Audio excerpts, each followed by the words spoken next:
Ég komið í sæl. Það sunnudagur og þá sýnir Egil sér á samstöðinni. Hér á eftir verður umræða vandamálið á Gaza og þann hrylling sem þar og mótmælafundina eða samstöðufundina sem voru í gær.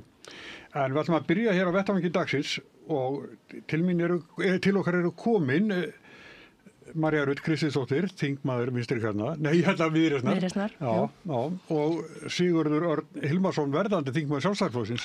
Sæll.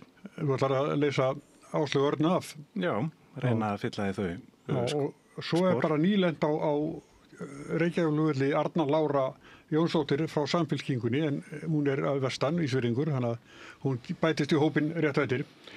Þetta byrjun samt að vera mikil umræða hér á eftir fundina í gær og ástæðu þar. Verðum þetta að byrja þarna. Ég get bara sagt, þetta átakanlegt að fylgjast með þessu. Það að hungur notað sem vopn.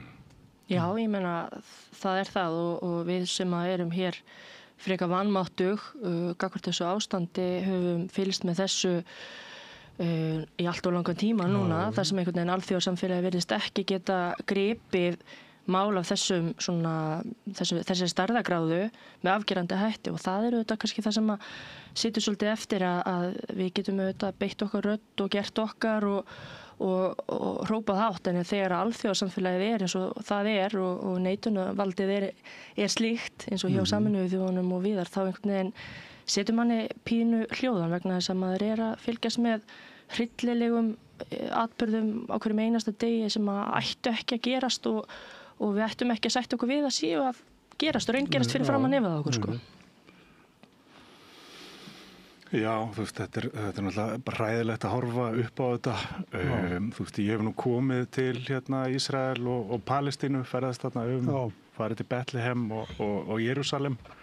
Og þetta var nú þá daga þegar Play var að fljúga þarna og það var nú svona allan að yfirbörðinu öllu friðsamlegra að líta, en maður fann spennustíð sko og þetta er náttúrulega bara hræðilegar hörmungar og ég held sko, þú veist að þetta með alþjóðasamfélagi sko, við Íslendingar eigum allt undir okkur að alþjóðalög séu virt. Veist, við komumst aldrei neitt áfram með einhvers konar hnefarétti og þess vegna held ég að sko við, þú veist, hvort sem eru íslensk stjórnvöld eða almenningur hér hafi mikið fram að færa og geti beitt sér. Þú veist, það náttúrulega ýmislegt í gangi hvað þessi, þú veist, alþjóðalög varðar alþjóðaglæpadómstólinn og svo framvegis. Þetta tekur náttúrulega allt bara alveg óheyrilegan tíma.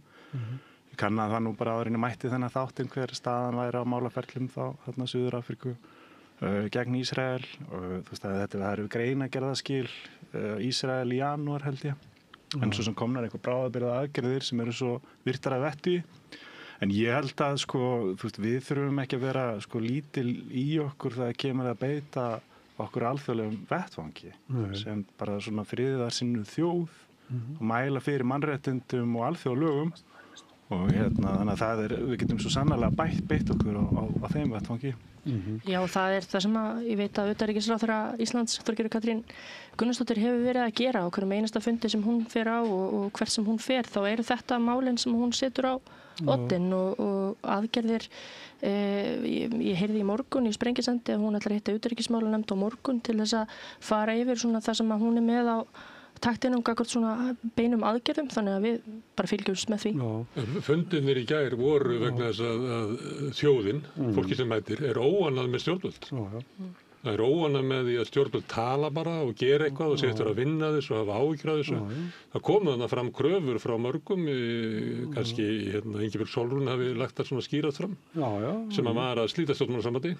Sagði það? Já, segja okkur út. Ég heldur að hún ekki endilega sagt það beint. Hún sagði það, ég var á fundinum. Hún segja sig frá Eurovision, segja sig bara úr þessu FIFA-dóti, þessu ef það hafa Ísraeland inni, hefja refsiaðgerðir, taka þátt í kæru Suður-Afríku fyrir alþjóðadómstólnum. Þetta var nefnt alltaf fundinum. forseti Alþýðusambandsins tók undir þetta. Fundurinn var þarna vegna óánægju þjóðarinnar hvernig stjórnvöld það tekið á þessu. Þannig að mér finnst ekki rétt að við sem að tala hérna eins og stjórnvöld séu einhvern veginn að gera allt sem í þeirra valdi stendur. Það bara ekki þannig. Það ekki afstaða þjóðarinnar. Herru, Arna Lára, þú kom til okkar, Jónsdóttir, bara bjóðu velkomna til leiks. En þú heyrir alveg hvað við erum að tala.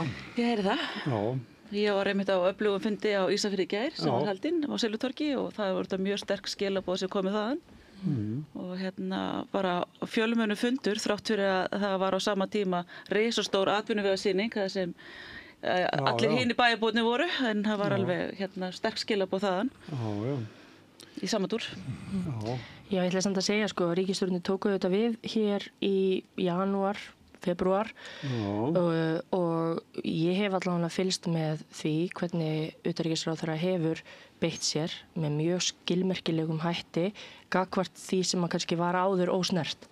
Þannig hún er búin að vera að ryðja svolítið brautina núna seinustu mánuði gagnvart því að tala skýrar þessi mál, taka afstöðu, hún gerði það til dæmis gagnvart Eurovision og hún hefur verið... Við tókum þátt í Eurovision. Já, en þetta er líka svolítið spurningum, þú veist, þegar að gerandin er þarna úti, á hann ekki frekar að víkja? Eiga okkar... Já, maður kannski ekki að leika með hverju sinni. Þú átt að neita að taka þá. Já, ég er svona velt þessu fyrir mér, bara með íþróttir og með Fjöldamorðingi í kvöldurabóðinu. Að þá víkur þú, það gengur út úr þessu, ég sit ekki við þetta borð, þú býður ekki og situr við borðið og býður eftir því að hann finni það hjá sér sjálfur fjöldamorðingin að víkja. Nei, en ættum við ekki þrýst á það að hann víki. En ég kannski sem alþjóðasamfélagi, ég er bara að lýsa andanum sem var á þessu fundi.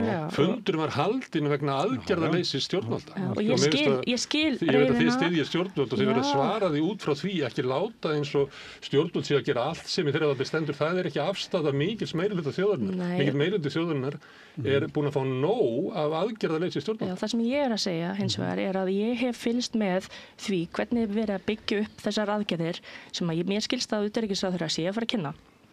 Og ég veit að augun eru sannarlega á þessum bolta. Það er ekki þannig að það sé ekki verið að halda á honum eða neita að taka þátt í því að finna leiðir.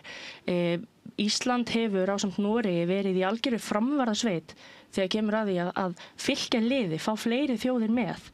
Það eru ríki sem er í Haag-hópnum, það eru eins og Suður Afríka sem eru í fórustu, það er ekki ríkja Vesturlönd í neinni fórustu í þessu máli. Jú, ég er að segja að Ísland og Noregur tóku fórustu að fá Slóvena og svo komu Frakkar með og Spánverjar hafa komið með og svo Bretar. Og það er svo stórt að Bretar og Frakkar séu farnir að tala með skýrari hætti af því það er það sem að truflar pínu það sem er í gangi milli Bandaríkin og Ísrael, skiljið. Þannig að hvernig upplifið þá þessa fundi? Sem stuðningsfund við ríkisstjórnina? Í gær? Nei, þetta var bara þjóðin að mæta og segja sem hug og það er það sem hún á að gera. Segja sem hug gagnvart stjórnvöldum, ekki gagnvart ástandinu á Gaza? Gagnvart þjóðamorði og gagnvart þá aðgerðarleysi stjórnvalda þeirra hálfu. En þá er það bara stjórnvalda að taka því og svara því kalli. Ég vona að stjórnvöld svari þessu okkur alvöru því að þetta var stórmerkilegu dagur í gær. Stórmerkilegu dagur.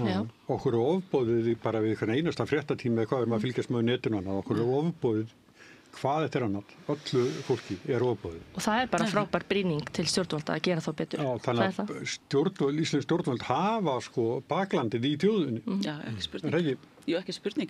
Ég var í Póllandi í síðustu viku og hafði nú þess kost að fara til Auschwitz og Birkenau og þetta er einn svo hræðilegasti staður sem ég heimsótt og maður einhvern veginn lætur hugan renna til Gaza núna í ljósi þessa að þetta er svo hræðilegt að við skulum við sem alþjóðasamfélag skulum bara láta þetta gerast aftur og núna er þetta fyrir opnum tjöldum þetta var nú kannski ekki eins fyrir opnum tjöldum 1941-45 en svo sannarlega erum við bara að horfa á þjóðarmorð í beinni núna og þetta er bara ofbið þjóðirinu og þetta ofbið okkur líka. Þannig og þetta eru við að ræða það í okkar þingflokkum og ég menna það bara, ég nánast á ég ætla ekki að segja öllum þingflokksum sem ég seti, það er bara eins samt held ég á öðru hverjum ef ekki þá er málefni Gaza rætt og hvað getum við gert, hvaða leiðir getum við farið og þetta er mjög mikið rætt allan í mínu þingflokki og bara það er verið að leita leiða hvað við getum gert og ég held að við getum gert meira. Já, hlusta á fyrirvændi formann Samfylkingarinnar. Já, ég hlustaði á hana í Kastljósi í gær og get tekið undir það sem hún sagði og bara við verðum að gera meira. Og ég ætla bara að taka undir með Mari, ég er mjög spennt að heyra hvað Þorgerður Katrín, utanríkisráðherra, ætlar að kynna fyrir utanríkismálanefnd á morgun. Og ég bara vona að við getum gert meira því við getum ekki hort upp á þetta. Ingibergsson nefndi líka að rifta fríverslunarsamningi EFTA við Ísland. Ég held ég að við talið upp eitt sem hún nefndi. En ég tók eftir á Facebook á svona mildari sjálfstæðismaður sem var að skrifa og sagði það hefði nú verið gaman að ný forysta Sjálfstæðisflokksins eins og Guðrún Hafsteinsdóttir hefði verið þarna meðal þjóðarinnar. Hvað finnst þér? Á fundinum í gær? Nú veit ég ekki hvort hún hafi verið sko. Nei, hún var ekki. Nei. Og nú 6.000 manns eða ekki? Já. En finnst þér þetta að vera mál þar sem að ný forysta Sjálfstæðisflokksins getur svona stigið fram og... Já, ég sé enga ástæðu til annars. Fyrir mér þetta ekkit svakalega flókið og sjálfum sko sem lögfræðingi finnst mér sko oft bara þá íslenski stjórnmálamenn vera að þvæla málið smá, eins og til dæmis þetta sem ég hef heyrt og því væntanlega að sko hugtaki þjóðarmál sé flókið lagalegt hugtak og það er svona fólk einhvern veginn þorir ekki að nota það sko. Og og þú veist, ég er svo sem ekki sérfræðingur í alþjóðalögum en ég hef þó lesið þessa ákvæði og ég get alveg sagt það sem mína skoðun að ég fæ ekki annað séð sko en þetta uppfyllir bara meira og minna öll tilvíkin sem að geta talist til þjóðarmál sko, hvort sem er þessi þvingaða hungursneið, hernaðaraðgerðir gagnvart saklausum borgurum og börnum sko, eða brottflutningurinn sjálfur sko. Það virðist vera mjög erfitt fyrir... Þetta ég segi það bara, að mér finnst það merkilegt að hlusta á íslenska stjórnmálamenn þora einhvern veginn ekki að segja þetta berum málum. Það blasir við. Já, þú veist... En samt rekka sko, stjórnmálamenn sem í eitthvað glerþak sem þið geti farið upp úr, þau get ekki sagt. Já, og kjósa það, þau sjá þetta saman við, þau sjá þjóðarmorð. En kjósa það finna eitthvað skjól með því að það sé ekki þjóðarmorð fyrir að koma einhver lögfræðingur og túlki það fyrir okkur. Við höfum að horfa á þetta bara eins og vitni, við erum vitni að þjóðarmorði og þess vegna verðum við að geta sagt þjóðarmorð. Þetta lítur út eins og þjóðarmorð, lyktar eins og þjóðarmorð. En nú er þingið að koma saman. Er ekki alveg augljóst að ykkur þingmenn biðja umræðu þetta? Börsið frá hvað er komið fram í utanríkismálanefnd á morgun, er ekki allir svona sjóðíka morgun með marga langi til að ræða þessi mál? Ég meina þetta var líka bara núna í vor, þetta var verið að ræða þetta oft í störfum þingsins og þingmenn að taka þetta upp sko, því þetta þingmennum ábyrður, bara alveg svo þjóðinni. Þannig að mér finnst ekkert ólíklegt að þetta er rætt. Þingi sem er þarna megin við ríkisstjórnina. Já, það hefur verið... Við skulum rifjað upp hvað er stjórnarandstaðan á þingi. Það er Miðflokkurinn, Sjálfstæðisflokkurinn og Framsókn. Þetta er ekki flokkar sem eru með svona harðari afstöðu gagnvart Ísrael heldur ríkisstjórnin. Það hefur sko í þinginu, það hafa þingmenn úr okkar röðum bara og þar á meðal ég sjálf notað tækifærið og röddina til þess að tala þessu máli í púlti Alþingi sem skiptir máli að senda tónin og halda þrýstingnum gangandi, en það er einmitt alveg merkilegt að úr minnihlutunum þá man ég eftir ræðu úr Framsóknarflokknum en annars er ekki mikið aðhald sko úr minnihlutunum, það kannski breytist þegar Sigurður kemur inn en þannig að þetta aðhaldi hefur verið meira fyrir utan veggi þingsins og það skiptir óbærslega miklu máli að við séum með aktivista, að við séum með fólk að núti sem að mótmælur og heldur okkur við efnið, að því þannig virkar lýðræðið og lýðræðisríki virkar þannig að við erum með ólíka raddir og eigum að vera með aðhald á stjórnvöldum. Þess vegna fannst mér viðburðurinn í gær stórkostlegur upp á það að gera að sjá líka samtakamáttin ekki bara á Austurvelli, heldur all land. Það eru aktivistar um all land og fólk sem að lætu sig málin varða og það er það mikilvægast í mínum huga sem að við eigum að gera, það er að láta okkur málin varða og hafa hátt og þrýsta á þá frekari aðgerðir og við munum líka sína ákveðið aðhald inn í þingflokkunum okkar, allavega við Arna Lára og fleiri til. Já. Ég held að það verið merkilegur dagur í gær, ég man ekki eftir svona breiðri samstöðu.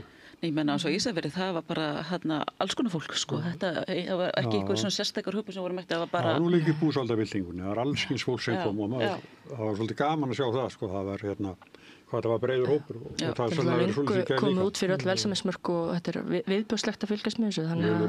Þá var náttúrulega til dæmis Alþýðusambandið tók ekki þátt og hinnar svona samtök almennings voru ekki búsáðspillingu, það var grasrótar uppreist. Já, ég var að segja, fólki sem var á sko, hvað gaman að sjá fólk svona ólíku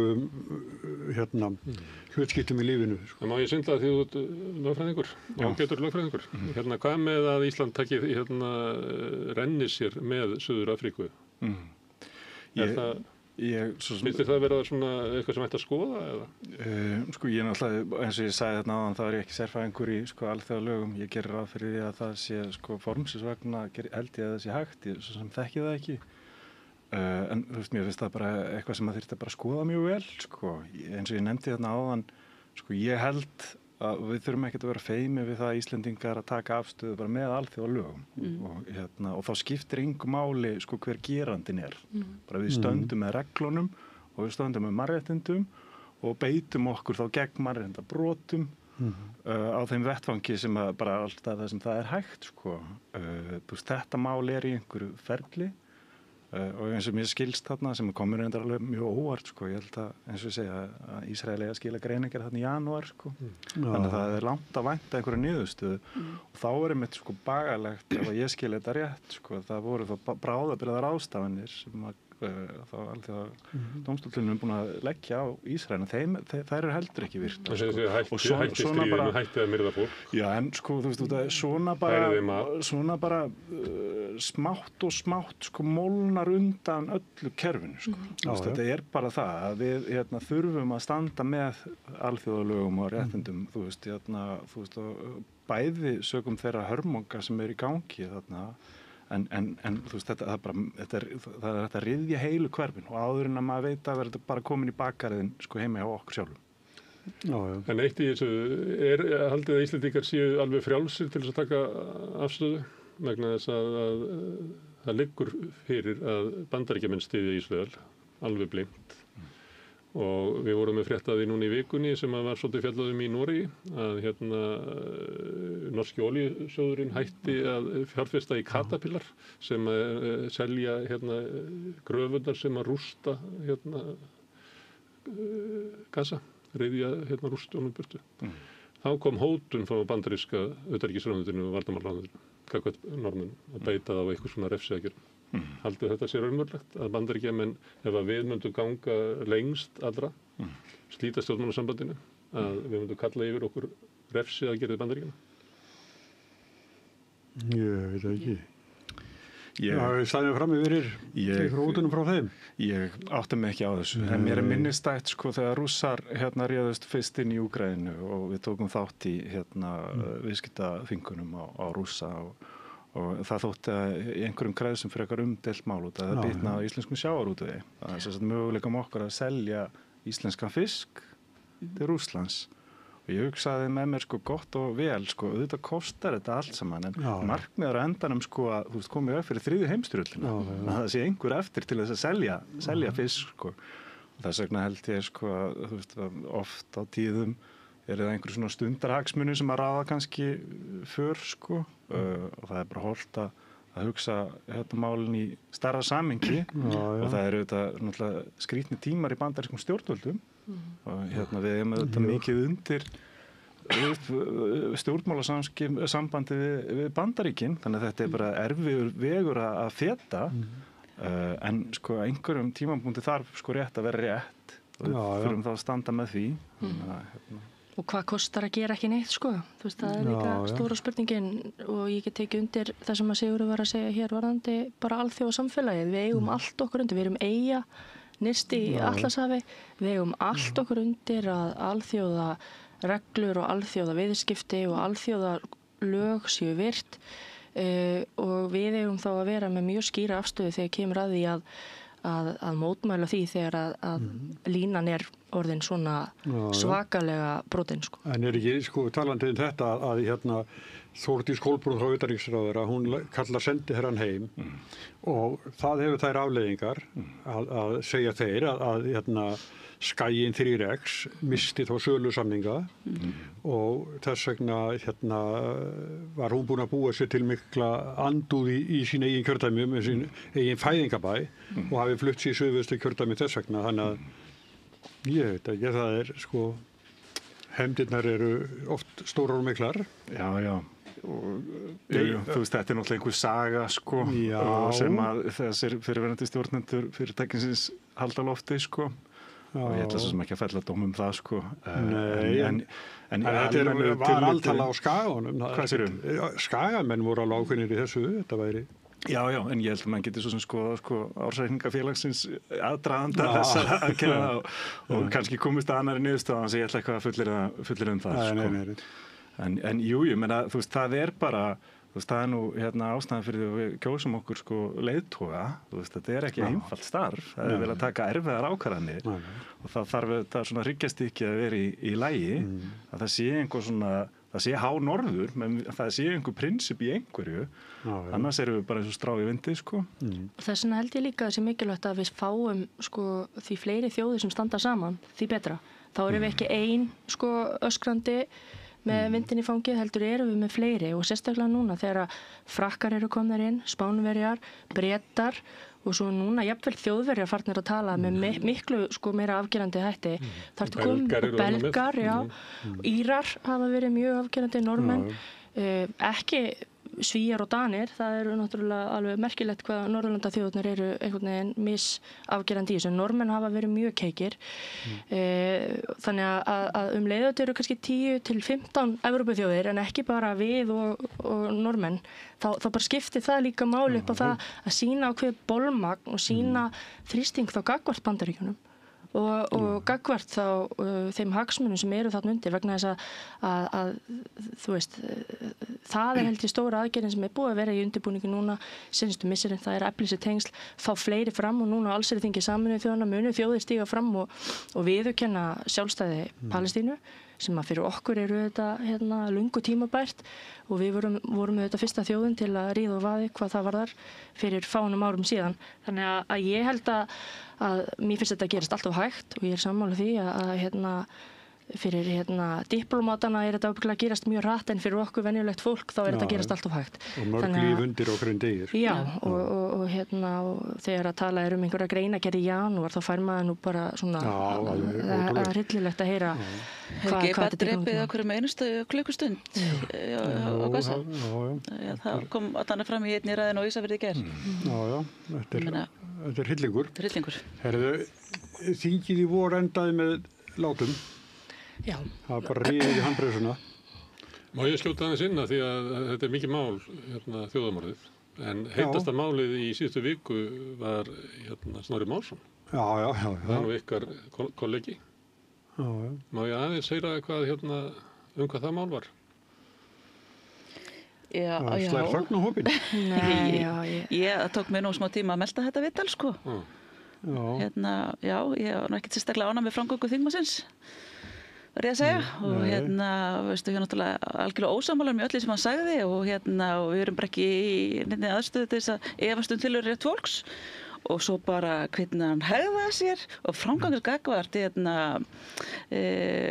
viðmælendunum hinum og mér fannst þetta bara með öllum ólíkjötum verði ég að segja og honum ekki til mikil hróss verði ég að segja og ég vona að hann sjá nú af sér og Það var margir sem tóku þátt í umræðu í kjölfarið á þessu. Þetta var ekki bara framkomu hans, þetta snýrist Já, þetta var bara svo margar hliðar sem voru rangar í þessu viðtali. En það er miðflokksfólkið, það grípur til þess að það sé ekki gott að vera miðflokksmaður og kannski verra og samúð gerði eftir klaustursmálið, sko. Já, sko, ég fór að vorkenna sjálfum sér. Já, orðin mikil fórnarlömb og Það er margir sem taka undir því. Mér fannst að þegar kom frétt það að Víkingasveitin eða hvað þetta er sérsveitin, eða vakta heimilans, þá kom mér óvart hvað, mér myndi halda að svona þriðjungur af fólki hafi einhvern veginn sveiflast með samúð með honum í þessu máli.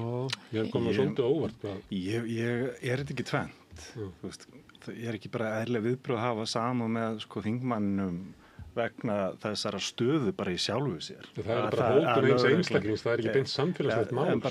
Bara þannig að þessu sé nú haldið til haga, sko, ég held að þetta sé tvennt, sko, fólk getur haft sama með því að þarna þú veist, eru upplifuð einhver ógna heimili þingmannsins og fjölskyldufólk getur haft sama með því en breytir ekki afstöðinu varðandi hvað hann var kannski að segja efnislega. Nei, ég er að segja að það er allir samúð með ykkur sem er hótað og stendur ógna. Já.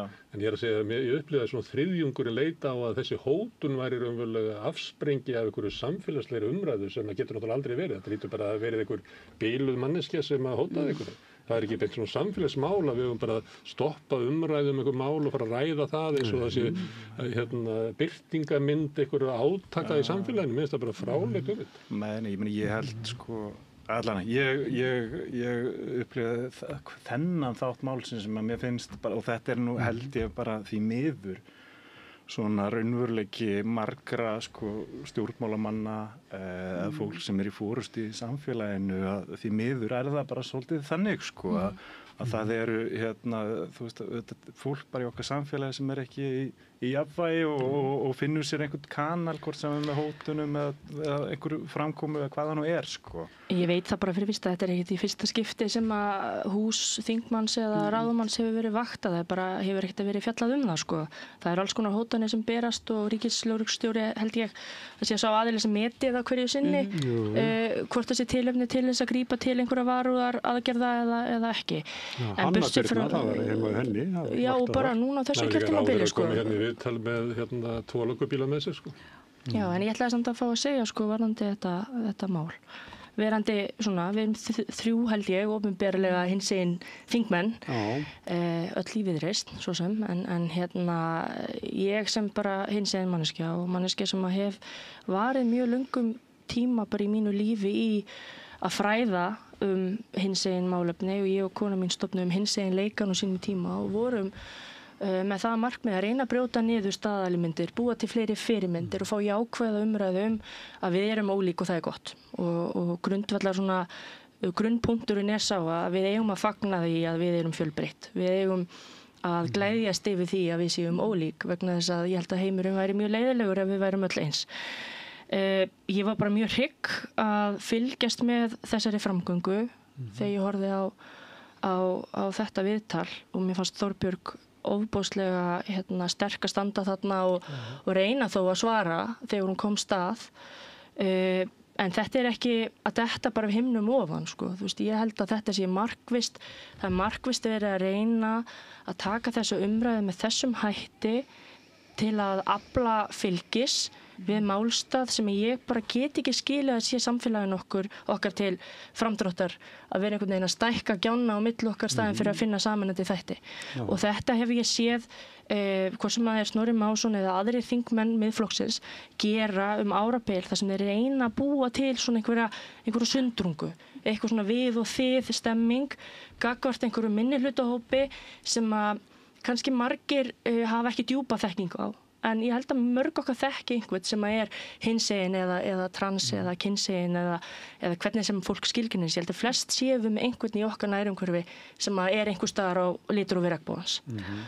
Og þess vegna er líka hollt fyrir okkur átt okkur á því hvernig samfélagi bregst við. Við búum í mjög góðu samfélagi. Við búum í samfélagi sem að mætir á Austurvöll og sem að talar hátt og segir, herðu nei, þarna var einhver lína sem þú fórst yfir. Og það er í raun og veru það sem ég sá gerast. Það þýðir ekki það að kannski eru 10-12% þjóðarinnar algjörlega bráði að Snorri hafi verið hugrakkur að þora að tala með þessum hætti þá er það bara þannig í okkar góða opna lýðræðissamfélagi þar sem við njótum tjáningafrelsis að taka þá umræðuna, er þetta svona eða ekki og mér fannst það í raun og veru mér fannst ekki, sko, þeir sem ég sá einhvern veginn fara fram fæstir voru einhvern veginn að níða Snorra sko. Fólk var bara að svara fullyrðingunum hans hvort það séu tvö kyn eða ekki eða hvort að transfólk eigi tilveru rétt eða ekki og svo framvegis. Það er umræðan sem hann leggur á borðið með því að fara fram með þessum hætti og auðvitað fær hann þá bara svör við því.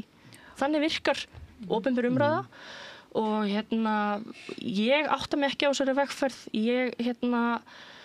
Og hvað hann gengur til, sko. Já, og og auðvitað verður maður bara ofboðslega hryggur þegar maður hefur horft upp á það að ég og konu mín vorum hér í grunnskólum og menntaskólum að fræðum hinseginleikan í mörg ár og á endanum var það þannig að við fórum út á bílastæði og gáðum hver annari bara high five. Það voru allir einhvern veginn með fjölbreytileikan á hreinu og það var ekkert vandamál í skólanum, hver sem við fórum var bara opin umræða hluti sem var ekki opin þegar við vorum ungar. Nei. Ég meina, ég fer í gegnum grunnskóla og menntaskóla alveg pikkföst inn í skápnum af ástæðu. Það vantaði umræðan á fyrirmyndirnar og við vorum svolítið að taka það til okkar að næsta kynslóð fengi þó allavega meira frelsi og það var þarna smá gluggi af kynslóð sem fekk að vera bara nákvæmlega eins og hún vildi og bara spreyta sig á alls konar. Svo kemur kynslóðin þar á eftir og þetta gerist pínu í skugga heimsfaraldursins að það verður bara bakslag í byrni og ég sé það bara þegar ég fer og fræði eftir COVID þegar við máttum fara af stað aftur og við förum og höldum fyrirlestur hinseginleikann að viðmótið og svona orkan í herberginu hafiði breyst. Þá voru þessir gæjar, Andrew Tate og Jordan Peterson og Ben Shapiro og ég veit ekki hvað þeir heita, allir þessi bandarísku svona innfluttu áhrif höfðu smitast mjög hratt inn á TikTokið og Instagrami hjá unga fólkinu og allt í hennu voru við einhvern veginn með bara fólk sem að gelta á okkur og fólk sem að fór að spyrja mjög fordómafullur og skrítina spurninga sem að við að sjálfsögðu svöruðum vegna þess að það er okkar hlutverk en það var bara svona eins og það hefðu orðið eitthvað sift og það gerðist pínu kynslóðinni fyrir neðan okkur þannig við sem eigum börn á þessum aldri við kannski föttum ekki alveg hvaða veruleiki blasir við þeim og þeirra bergmálshelli af því við búum síðan bara í öðrum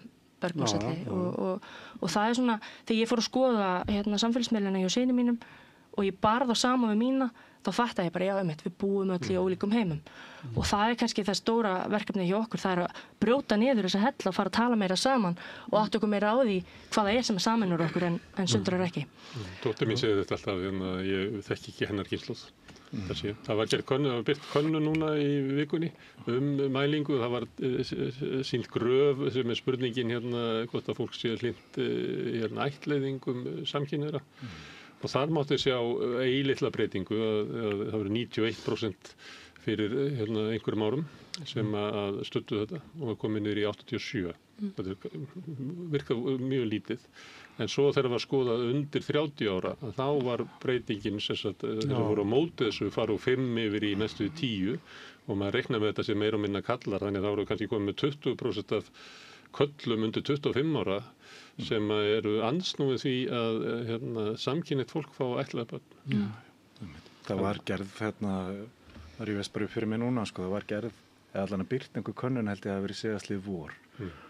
Sem að gerða meðal ungsfólks. Minningunni held ég að hafi verið svona 10. bekkingar fólki í framhaldsskóla og það var augljós breyting það var að mæla svona afstöðu gagnvart einstaka hópum, stjórnmálamönnum, lögreglumönnum, feministum og hinsegin fólki og þetta hefur því miður breyst töluvert. Ég held að þetta sé svona eins og Marja segir það eru þarna svona hávarar raddir á internetinu, algoritmin er líka þeirrar gerðar að hann ýtir svona ég ætla bara öfgafullu efni að notendum, bara út af að fólk er þá lengur á miðlinum þannig að maður sér það bara sjálfur mínum samfélagsmiðlum hann er mjög næmur fyrir öllu því sem er svona öfgafullt og þetta hefur auðvitað bara mikil áhrif og þess vegna held ég að þessi skipti mjög miklu máli að fólk sem er svona í forystu í okkar samfélagi sé svona leiðandi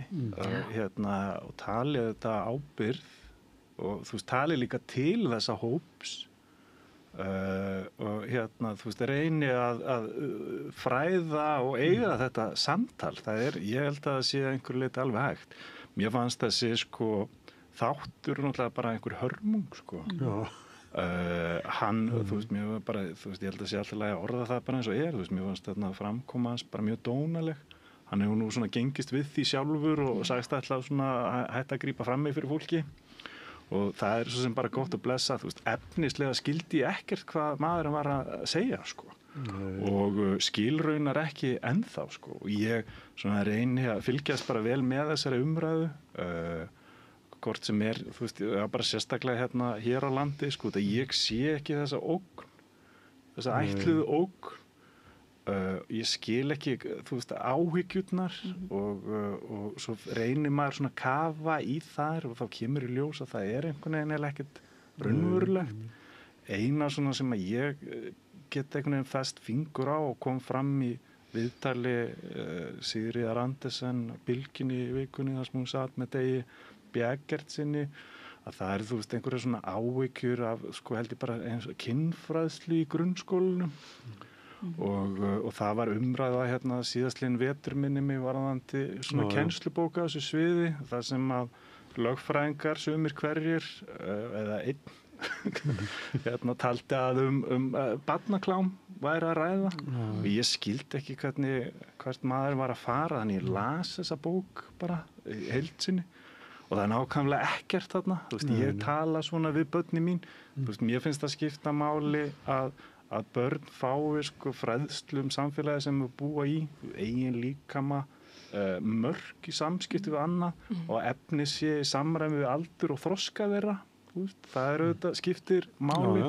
og hérna, en þarna fólk að vanda sig, en þá þetta einhvern veginn orðið að vandamáli, sko, og þú veist, ég held að enginn einhvern veginn getur verið þeirra skoðunar að það sé slæmt, þú veist, að börn eða ung fólk fái, þú veist, upplýsingar samfélagi sem að búa í, sko, og þá kannski óttast ég að kjarni málsins sé mitt sá að einhverjir hópar séu hreinlega þeirra skoðunar að þetta sé ekki hluti af samfélaginu og hérna fyrir ekki Nei, þetta sem við erum að ræða þetta að hérna til hvers var samtalið? Maður bara nærði ekki, hver var tilgangurinn með þessu? Og það er það sem ég skil ekki, að ráða svona gegn bara hópi sem í mjög viðkvæmri stöðu og ég bara skil ekki hvað honum gekk til. Ég bara næði ekki. Hvað Kastljósinu gekk til? Já, fyrir utan það, sko. Hver var tilgangurinn, sko? Já, meina hann hafði verið þarna og það sem fjárst líka svo merkilegt, sko,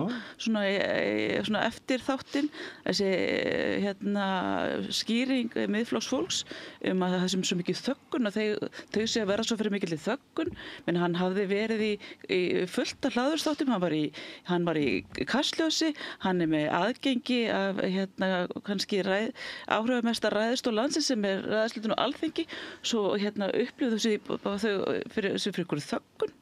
Mér finnst þetta svo hérna sérkennileg skýring. Nei, ég bara skil ekki hvað þið gengur til að ráðast gegn hérna fólki í viðkvæmri stöðu og ég bara næði ekki. Og bara hvað þið gengur til, eru það að reyna að bæta samfélagið með þessari umtali? Ég bara næði þess ekki. Það er eitt í þessu en maður ætti kannski að reyna að skilja þetta, þá getum við kannski tekið samtalið. Það er erfitt að skilja ef þú myndir skrifa upp það sem hann segir. Það er mjög erfitt að skilja eitthvað hvað hann að segja. Ég er sammála því. En það kannski, þau verja sig þannig líka, ég meina, komum bara með beina tilvíðan, hvað er það sem hann sagði sem er svona slæmt? Þannig að einhver leyti fór viðtali fram á einhverju svæði sem er utan raka. Já, þetta er svona einhver hugmyndafræði og þetta er sagt í svona einhverju svona, þetta er bara svona... Sagt eitthvað svona, þú veist. Já, og við erum hérna með hlutlæga, mælikvarða, huglæga, eitthvað svona, sko. Og hérna þegar maður fer að greina þetta, sko, svo kemur alltaf, já, en ég er samt alveg frjálslyndur, sko, ég er alveg umbúralyndur. Maður segir, það? Þú veist, af hverju þetta? Og ég held að ég komist að þeirri niðurstöðu að ég held að þetta sé gert til að afla fylgis, til að fá athygli og auka vinsældi sínar inn í þessum hóp sem eru ungir kallmenn. Ég ætla bara að segja það hér og nú að þeir eru að upplifa annan heim en ungar konur. Ég hef borið saman, af því ég hef mikið áhuga á þessu, sko, ég borið saman samfélagsmiðla hjá 17 ára stelpu og 17 ára strák og það er skuggalegt. Og ég held að við þurfum aðeins að vakna og átta okkur á því hvað það er sem þau eru að neita. Stelpurnar fá rosalega mikið efni það að kallmenn séu stórhættulegir, að strákar séu hérna bara hræðilegir, þú veist, hvort er hræðilegra skógar, björn eða kallmaður. Þú veist, það eru spurningarna sem þær eru að fá hjá sér. Svo ertu með unga strákin sem að, hérna, þú veist, allir í sjálfsmynda leit, sko, á þessum aldri. Svo ertu með unga strákin sem er bara með, hérna, be a man, sko, þú ert að taka ábyrgða á sjálfu þér og kallmennskunni og svona, og það talar rosalega á svona mjög svona subtúlhátt til þeirra, alveg þannig að það svona er á einhverju grensu, einmitt, svo horfur einni sekúndu of lengi og þá allt í henni algoritmiðin bara stútfullur af miklu öfgafyllra efni en bara það sem þú horfir á í smástund. Og þarna ertu með heila kynslóð sem einhvern veginn að reyna að tala síðan saman í menntaskólanum eða tala saman á skólaböllunum eða hvernig sem það og ég held að þetta sé ekki uppskrift af jákvæðum og uppbyggilegum samskiptum.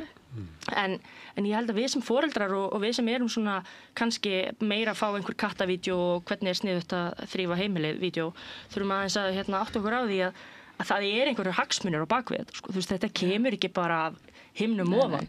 Ég meina, við sjáum hvernig Trump náði aftur völdum. Við sjáum hvaða öfla eru, Elon Musk og allir þessir aðilar sem að hafa sko, í popúliskum tilgangi náð að afskræma umræðuna þannig með falsfréttum og með alls konar hlutum sem gera það verkum að á endanum hann síðan lýðræðislega kjörinn forseti Bandaríkjanna aftur sko. Og ég satt fyrirlestur daginn hjá nú dáttu út úr mér hvað þau heita netöryggisveitin á Íslandi, Seftis. Það sem maður var að fjalla sko, að það voru aðgangar, þúsundur aðganga á Twitter eða X sem að studdu Trump á sínum tíma og voru bara að koma með alls konar svona astnalegar fréttir af Joe Biden til að grafa undan honum og svona þið vitið þetta Sleepy Joe dæmi. Og svo skyndilega breyttist þessir aðgangar og fóru að tala frönsku og studdu Marine Le Pen. Þetta voru sömu aðgangarnir. Þá kemur í ljós að þetta voru bara einhverjir tugir af einhverjum rússneskum bottum.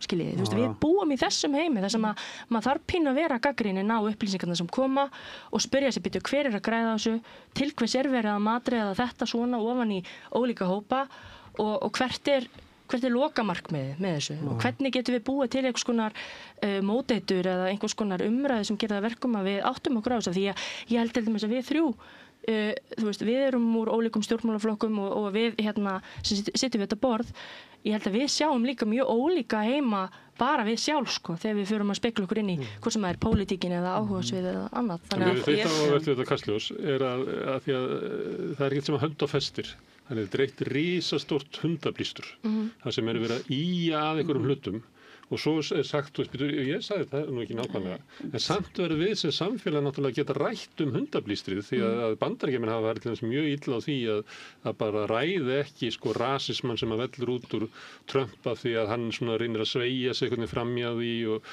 hann gerir árásir á borgir þar sem eru sko svartir í meiri hluta og hann gerir alls konar svona hluti sem eru bara rasískir en vegna þess að hann orðar það ekki algjörlega beint að þá megum við ekki ræða það. Ég held að við verðum eftir þetta Kastljós að segja, heyrðu, það er bara komið inn í samfélagið umræða sem er bara eitt risastótt hundablístur og við erum einhverja leið til þess að sko ræða það sem það er en ekki, þú veist, ræða það sem það er ekki eða það sem það þykist ekki vera. Já, bara alveg sammála því og menna, veist, hluta þessu bara þetta fræða og upplýsa og tala saman og hann greinilega koma úr alltaf hann átteldur en allavega ég og fólki í kringum mig og ég hugsaði, ég lustaði þetta bara ég var að reyna að skilja hvað hann er að koma bara, hvernig á maður verður einhvern veginn að reyna að skilja til að geta svara og ég bara einhvern veginn, ég tengi bara ekkert vera veruleika sem hann lifir í og ég hef bara engin ógn af fleiri kynum en tveimur sko og ég hugsaði bara hvernig er hann að reyna að bæta samfélagið með þessu málflutningi það bara gerir það ekki. Þú verður ekki að transfólk sér að grafa undan tilveruðinni? Nei, mér bara stendur engin ógn af transfólki og þetta bara, svo ég bara taka undir með Maríu, þetta bara eftir því sem við lifum í opnara og fjölbreyttu samfélagi til betra. Þetta er bara Steve Bannon 101 sko, þetta er uppskriftabók sem er til, búa til einhvern svona óvinn sem er hræðilegur og svo kemur þú fram sem einhvers konar svona maðurinn sem þorir sem þorir að brjóta þögnina og leiða þjóðina í einhverja betri átt sko en sem betur fyrir við Miðflokkurinn er ekki einhvern stórkostlegri siglingu og við erum ekki í hægri Sjálfstæðisflokkurinn gengur ekki sérstaklega vel Framsóknarflokkurinn er bara komin á gjörgæsludeild svona miðflokkar Samfylkingin og Viðreisn eru einu heilbrigðu flokkarnir Þannig að við erum í miðsveiflu á Íslandi, við erum ekki í þessari hægri sveiflu sem er alltaf verið að boða sig að koma. Maður sér hann ekki í könnunum. Og ég auðvitað mjög hrifin af því að við séum ekki föst á einhverjum jöðrum, að við séum frekar að reyna að finna svona miðjuna sko í pólitíkinni og í bara samtali almennt. Ég held að sé miklu fleira sem samanar okkur öll en sundrar og ég held að við ættum að setja miklu meiri orku í að rækta það frekar en hitt sko, því að ég skil alveg fristni vandan að vilja búa til sko hérna gjána en það hefur ekki. Það hérna bjartara framöndinu Sjálfstæðisflokknum, Jens Garðar fundinn. Mokkinn búin að auglýsa eftir honum, hann fundinn. Það gaf sig fram, skrifaði á Facebook. Það var Suðurkjördæmi held ég. Það birti myndina sem að Mokkinn hafði sett hann í einhvern joggingala. Hann ætti ekki hérna joggingala. Já, þetta mjög spennandi að sjá hérna hvernig þingið verður í haust. Nú þetta komið nýr þingflokksformaður og hérna Ólafur Adolfsson og hérna við María þekkjum hann vel. Hann í Norðvesturkjördæmum okkur og hérna okkur hefur gengið bara vel að vinna með honum og hann svona verið úrræðagóður en hérna rökfastur, svo sannarlega. Þannig ég mjög spennt að sjá hvernig honum hérna tekst til og allavega minni reynslu á honum þá hérna vænti þess að hann eigi eftir að gera þetta vel. Hann hann hérna úrræðagóður og rökfastur. Haldið að Sjálfstæðisflokkurinn ætli að svona aðgreina sig aðeins frá miðflokknum. Nú var svona verið að benda á það í sumar í þessu málþófi og Sjálfstæðisflokkurinn hefði ekki gert gott mót með því að elta miðflokkinn inn í málþóf og haldið það? Það verður bara svolítið að koma í ljós, ég auðvitað vona það af því að Alþingi Íslendinga bara merkilegasta stofnun landsins og mikilvægasta fyrir bara okkar samfélag og það ekki gott þegar að svona ímynd fólks af Alþingi þetta sé einhvers konar svona leikhúsfáralegan sko. Það bara hjálpar okkur ekki. Ég held að við getum gert miklu betur í því að finna leiðir til þess að þingið geti fungerað betur, við nýtum tíman okkar betur án þess að kippa úr sambandi sko aðhaldi minnihlutans, alls ekki. Ég vil mjög sterkt aðhald, ég vil líka þá að við í meirihlutunum þurfum þá líka að líta í eigin barm og hugsa ef það eru góða breytingatillögur sem koma frá minnihlutunum að þá eigum við að vera opin fyrir þeim og hætta þessu sko, það svona einhver svona gamaldags klísja að það eigi að vera svona veggur á milli og maður eigi bara ekki að hlusta á það sem kemur úr ranni minnihlutans og öfugt. En var þetta bara vegna veiðigjaldana? Var þetta svona hörð hagsmunabarátta fyrir útgerðin í landinu? Já, svo sannarlega. Þið sáu það. Hvað er því Sigurður? Sko ég náttúrulega fylgdist bara með þessu fjarlæga eins og hérna bara borgararnir sko og mér fannst þetta nú svolítið sérstætt allt saman sko. Mér fannst þetta, þú veist að það var ekki hátt á þessu risið en þá var ég að tala bara, þú veist, bara Alþingi í heild sinni sko. Það þarf náttúrulega 2 til. Það var gengið fram með svona óvenjulegum hætti að menn ætluðu sér mikið og gera það knappt og á stuttum tíma það var náttúrulega ekkert sem krafðist þess að afgreiða þetta frumvarp með þessum hætti þarna sko. Það er alveg verið hægt að gefa sér meiri tími en þetta verður svolítið svona ankannalegt finnst mér og ég held að og vona það að þingheimur og ríkisstjórnin þá líka, hún ekki undanskilin, hafi nú lært eitthvað af þessu. Mér finnst sko við þurfum að, þú veist, það sé svona ábyrgð þegar við lifum á svona viðsjárverðum tímum sko. Og þá fólk sem svona, þú veist, borgarlega og lýðræðislega þingjandi þarf auðvitað að svona huga að framkomu sinni út af því að sko bara til dæmis þarna við þinglokin sko, þetta eru svakalega stór orð sem voru látin falla að báða búa sko að mínu viti sko án tilefnis sko og þú veist hvað svo sko þegar orrustanum Ísland raunverulega stendur yfir sko hvað lýsingur ætla menn þá að fara að grípa til. Þannig ég vona bara að fólk mæti þarna búið að fullorðnast svolítið. Það er bara alveg svo ég er. Og hérna og vandi sig. Og þetta sko að hérna að ég held ekki að þetta sé mörguleiti rétt hjá Maríu sko að þú veist flestir þingmenn eru sko sammála í stórum dráttum um hvernig samfélagi við viljum byggja upp hér sko og þetta eru hérna þú veist núansar í stefnumótum það bara eðlilegt sko en menn er að geta sko rætt það málefnilega og þú veist ég svona sem starfandi lögmaður þá fannst mér þetta þú veist mjög sérstakt við lögmenn vinnum við erum í ágreiningi þú veist að leysa ágreiningsmál og gerum það bara eftir ákveðnum ramma og þetta eru sko allt bara góðir félagar mínir og vinir sko, góðir kollegar sko og bara í hinu liðinu sko. Ég er bara mjög spennt að fá þig inn á þingið. En þetta líka, tilfinningin var mjög mikið bara frá upphafi, þú veist, ríkisstjórnin kom auðvitað sterk fram með sterkt umboð og með skýra sín á hvað hún ætlaði að gera og sagði þarna að hún ætlaði að vera verkstjórn og mér leið bara pínu eins og það átti bara ekki að leyfinni að vera það, alveg sama hvað og mér fannst sorglegast einhvern veginn í þinglokunum að því ég satt nú við samningaborðið meiri hluta tímans, eða mikinn hluta á samt Sigmari Guðmundssoni þingflokksformanni, ég var að formaði þingflokksins og maður satt þarna í góðri trú að reyna að finna fleti og reyna einhvern veginn að leysa hnútinn og svo endar þetta einhvern veginn svona, við erum með kannski 30 mál sem allir voru sammála að klára sem að skipta bara þjóðina miklu máli sem að mátti ekki, við spurðum bara má ekki þá bara klára 10 mál og það bara nei, bara má ekki þú veist, þetta var svona, þetta var undir lokin svo óbúslega súrt og grátlegt vegna þess að og þannig er mikil ótrúlega sóun og tíma okkar því nú þurfum við öll málin að koma aftur inn á núllpunkti og byrja upp á nýtt og ég hugsa nú einhver þeirra fái nú vonandi einhverja flýtimeðferð vegna þess að við þurfum nú að það er mörg mál sem bara skipta þjóðina miklu máli en mér finnst þetta svona mér finnst þetta ótrúlega grátlegt að við gátum allavega ekki sameinast þessi mál og auðvitað það er allir ábyrgir hér, ég er ekki að segja það en þetta við getum gert svo miklu betur og átt þroskuð samskipti en samt stunda pólitík sko. Já, þú veist, og aftur ég veit svo sem ekki hvernig þessar samræður þinglokin voru sko og það kann að vera að þetta hafi verið svona sko sjálfur hefur ég var svona, okay. Þú getur það bara fullir það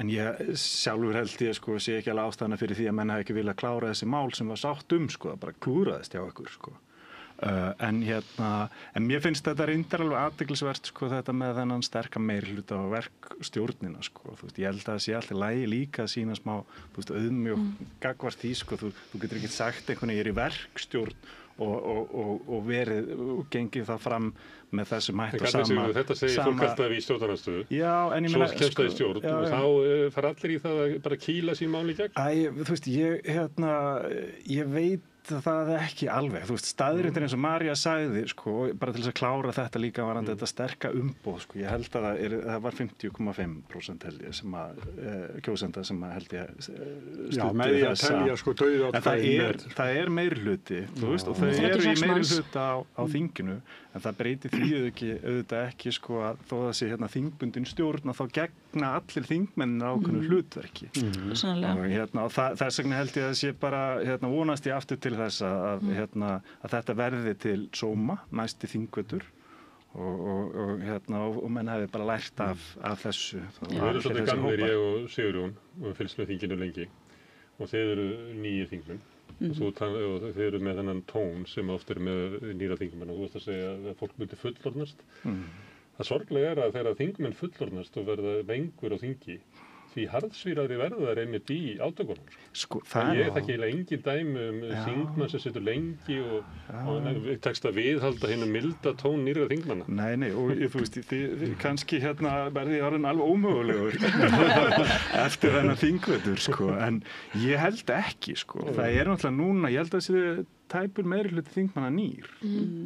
Mikil endurnýjun, sko. Já, ég held að það hefði verið þannig, sko. Eins og alltaf undanfarið alveg frá hruni. Þú veist, það var líka mikil endurnýjun, sko, þarna bæði aðdraganda eftir hrunið, sko, og ég held allan af þeim samtölum sem ég hef átt við þingmenn í öllum flokkum sem að lifa þessa tíma, sko, að það er ekki mínu upplifun, sko, og svo ég bara sem kjósandi að þá er það einmitt akkurat omvendt, sko, að fólk sem hefur sinnt þessu í ákveðin tíma skilur það að endanum snýst þetta að vinna með fólki og þú sá sem er í meirihluta einn daginn getur verið minnihluta næsta daginn og þú þarft að geta myndað ríkisstjórn og átt í samstarfi við alla flokka, sko, og þegar þú ert búin að fara í gegnum þetta nokkur sinnum og þá læriru held ég, sko, mér finnst það frekar Það er mín upplifun sko. Það hefur verið bent á að þessi hugsun minni á Íslandi, íslensku þingjónum heldur en í nágrannalöndum. Það meira samráð á milli,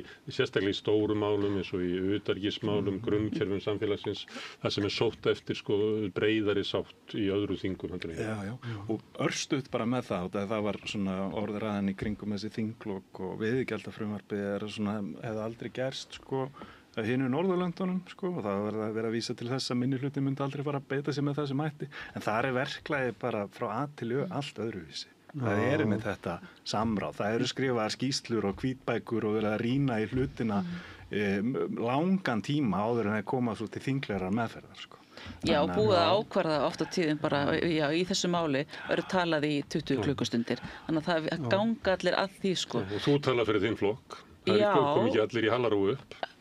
Nei, það velja sér fulltrúar. Já, við gerðum það, sko, menna við vorum þú veist. Nei, Norðurlöndunum. Já, Norðurlöndunum, já. Þá er ég að tala málþófi, þar sem voru Hallarúurnar af þingflokkunum sem að koma upp. Ég held að þetta málþóf og svona þessi menning eða ómenningin á þingi sé bara afleiðing og svona arfleið bara annara tíma og ég held að sé kannski komið að nýrri kynslóð og það sitja svolítið tónin, hvernig við ætlum að hafa þetta til framtíðar vegna þess að sko af hverju eru fáir, þú veist, það er mjög fáir ungir einstaklingar, ungt fjölskyldufólk er ekki mjög svona afgerandi á alþingi af ástæðu. Þetta er rosalega lítill fyrirsjáanleiki og það er ábyggilega hægt að gera ótrúlega margt bara með því að setjast niður af því að þegar maður hittir síðan vinimanns í hinum flokkunum, hvort sem er í minnihluta meirihluta, þá eru allir jafn svona hissa á því að þetta skuli vera fyrirkomulagið en það er enginn sem ætlar að taka endur á skarið og segja, við verðum að breyta þessu vegna þess að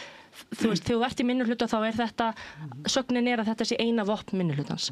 Þá er það okkar að breyta því og segja, hvernig getum við þá gert það þannig að þetta fungeri betur þannig að minnihlutin komi sín á framfæri, þannig að meirihlutin hlusti og komi líka sín á framfæri og alþingi Íslendinga virki vegna þess að eins og að blasi við mér núna þá þetta virkar ekki svona. Nei, það sem gerðist í vor var bara það að valdaflokkarnir gömlu, Sjálfstæðisflokkur og Framsóknarflokkur voru báðir sem mistu völdin sín og það bara, þetta var svona mikið bara til fíla. Þetta var sjokk. Og svekkelsi að fá einhver ráðið. Já.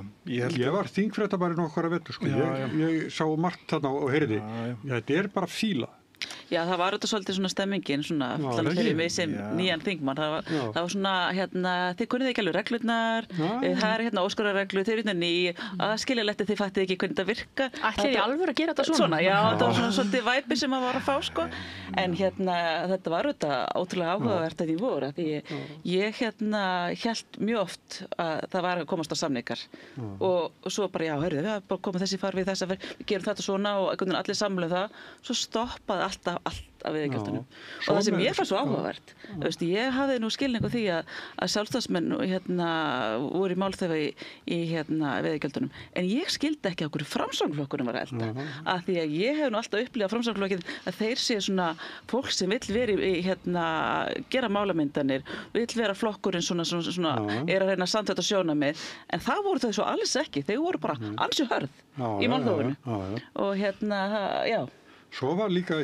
fóresta Sjálfstæðisflokksins nýkjörinn með tiltölulega litla pólitíska reynslu að Guðrún hafði ekkert verið lengi formað, á þingi og Jens Garðar ekkert. Þannig að ég held að það hafi líka svona flækt málin fyrir þeim. Það var ekki einhver reyndur sem nema Guðlaugur Þór ég veit ekki hvernig hann skiptir sér að þessu en það held ég. Já, og ég kann ekki að segja en málið náttúrulega bara það má alveg skoða bara í heild sinni þetta er mjög óvenjulegt mál kom til með óvenjulegum hætti, þetta var ekki uppleggið, þetta var ekki planið það bara allt innu var ákveð að keyra á þetta með þessum hætti. Það var ekki planið, þetta var í þingmálaskrá. Og bara þannig ég fá að klára ég held að þessi enginn þeirra skoðunar frumvarpi sem var lagt fram hafi verið gott.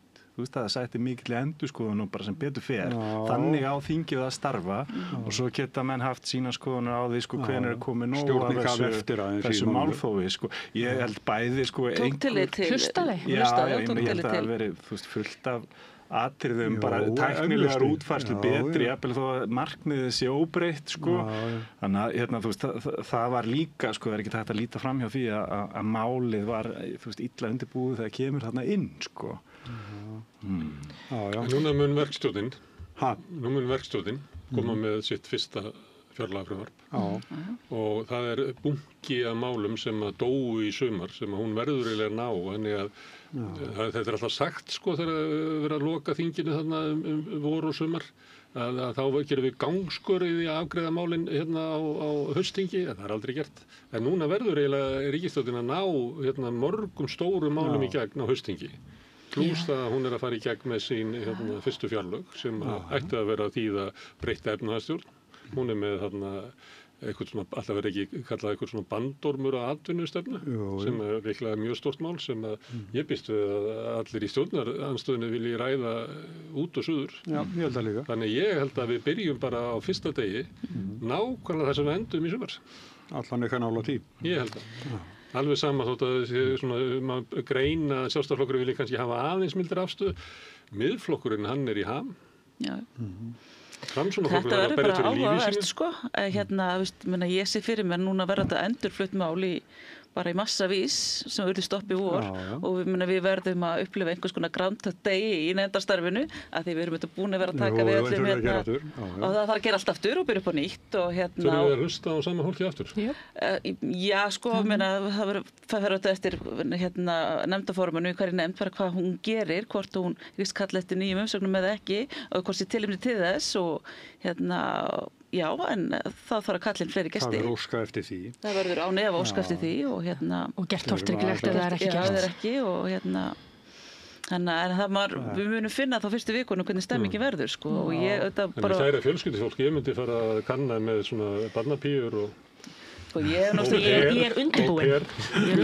Ég svo heppin, sko, ég hef svolítið sagt það, sko, ég gerir það fyrir þau sem með mér borðið, þau voru bara með börn í skólum og leikskólum í Reykjavík, ég bara þannig að ég flýg í bæinn í upphæði viku og skil fjölskylduna eftir og ég get bara í vinnunni alla vikuna, svo flýg ég bara heim. Þannig að ég get bara verið lengi mánudag, þriðjudag, miðvikudag og fimmtudag, þú veist. Kemur bara heim til mín að hjálpa mér.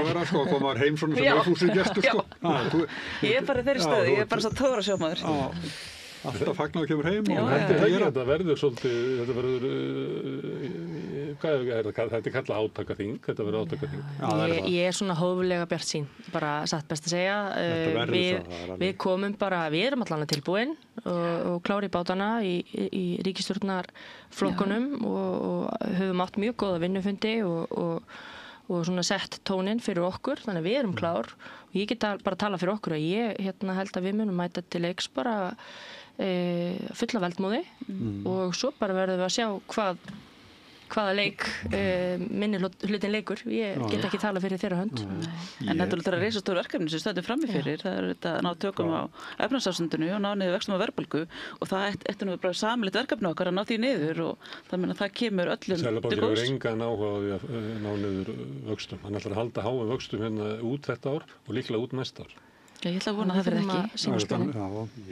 Þetta er náttúrulega allt mjög nýtt fyrir mér, sko, og ég vanur einhverju allt öðru umhverju, sko, það sem að, og þú veist, ég var að velta fyrir mig hvernig maður ætti að fara að undirbúa sig og ég gerði mín jómfrúarræða mín í mars var einmitt sko verklagið í þinginu, sko, sem að mér þótti, sko, mjög sérstakt. Fólk veit ekki, ég spurði bara hvað erum við að fara að ræða á morgun? Það bara að veita ekki, sko.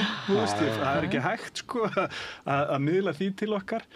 Og ég var einmitt að veltaði fyrir mér svona hvað verður til umfjöllunar, þú veist, þennan veturinn og það svo sem auðvitað eftir að koma í ljós, hvort og hvað miklu leyti, sko, Evrópumálin verða í forgrunni, sko. Mér skildist nú á einhverjum ráðherrum ríkisstjórnarinnar að það snerist að finna rétta tíman fyrir þá umræðu, sko, sem ég svolítið skrítið, sko. En ég las, ég fór einhvað fyrir þetta viðtal, bara hugsa hvað verður þetta og það svo sem erfitt fyrir mig að finna upplýsingar það, sko. Ég las hins vegar, sko, þessa stefnuyfirlýsingu ríkisstjórnarinnar fyrir viðtalið og þú veist, það náttúrulega svona, eins og stundum hún kannski held í almennar en oft sko, en það einmitt þetta með vaxtastigið sko, sem að ríkisstjórnin ætla að ráðast í sko, og það rennur náttúrulega upp fyrir kannski fólki að þetta flókið og erfitt sko. Mér fannst athyglisvert að sjá hvernig þú veist, þessi fjármálaáætlun þú veist, einhvern veginn ekkert í samræmi við það sem fólk segist þú ætla að gera.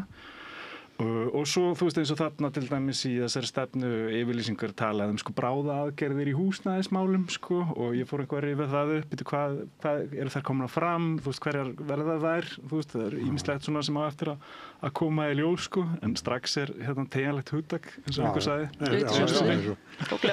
Já, það svolítið lenskan sko, mér leið oft sko, ég veit ekki hvernig þið leið Arna Lára, en í vor leiði mér oft að það var svo mikil sprengur í þjóðinni sko, að ríkisstjórnin kæmi hlutunum í verk og eftir 7 ára svona kyrrstöðu stjórn sko, að það sem að málin einhvern veginn, ég starfaði þá niður á þingi sko í minnihlutunum og við þurftum rosa lítið að gera og segja því að þau sáu svolítið það innbyrðis bara að slátra málunum hjá sér, en mér leið oft í vor sko, eins og sprengurinn var slíkur og við áttum bara að vera búin að klára allt á þessum 4 mánuðum sem að fyrir ríkisstjórn tókst ekki að gera á 7 árum. Þannig að ég held að minn vinur Sigurður geti bara beðið spenntur eftir haustinu og ég held að það verði nú þarna húsnæðispakki og það verður fjárlögin verður þetta mjög svona afgerandi held ég á þessu þingi og efnahagsmálin, en það eru þetta líka menntamálin og alls konar hluti sem við þurfum að ná betri stjórna og betri tökum á. En allt hvolfist þetta efnahagsmálin. Það bara þannig að við verðum að ná vöxtunum niður og verðbólgunni fyrir einmitt bara fólki í landinu, fyrir atvinnulífi, fyrir þú veist, það skiptir ekki máli hvar við setjum niður fótinn, það það sem að býr til svigrúmið ef ríkisstjórnin nær að ná böndum á ríkisfjármálin líka, að þá erum við að tala innviðauppbyggingu og vegaframkvæmdir og jarðgöng og allt þetta sem við Arna Lára dreymum svo mikið Þannig að þetta hangir alltaf þessari spýtu. Við verðum eiginlega að fara að segja þetta gott, að býta fleiri gestir fram í sem að Ég trúi því ekki. Sigurður Örn, María Rut og Arna Lára, þakka ykkur kærlega fyrir komuna. Takk fyrir. Og við erum ekkert búin að ræða atvinnustefnu eða samgönguáætlun. Það verður, veturinn rétt að byrja. Við verðum á vaktinni, sko. Rauða borðið linnulaus þjóðfundur. Ég veit. Og núna eftir að tala þjóðfundir sem var í gær. Smá auglýsingar og svo kemur hingað hópur gesta. Takk fyrir mig. Takk.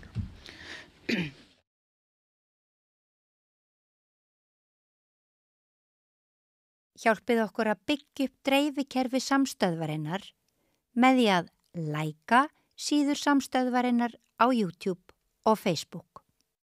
Húnavellir gistihús, gisting og tjaldstæði á góðu verði, morgunmatur og kvöldmatur, sundlaug, heitur pottur og íþróttasalur.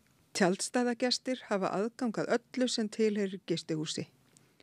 Ef þú átt ekki tjald eða svefnpoka þá höfum við það á staðnum. Upplýsingar í símum 848 7012 og 861 2319. Tölvupóstur hunavellir@hunavellir.is. Samlokubrauð, maltbrauð, tékkneskt brauð, súrdeigsbrauð, brauð ársins, Bernhöfts bakari, íslenskt handverk síðan 1834. Ódýr og öflugur miðill, 40.000 manns sjá eða heyra þætti samstöðvarinnar í hverri viku. Ef þú vilt auglýsa, sendu póst á samstöðin@samstöðin.is.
áðan að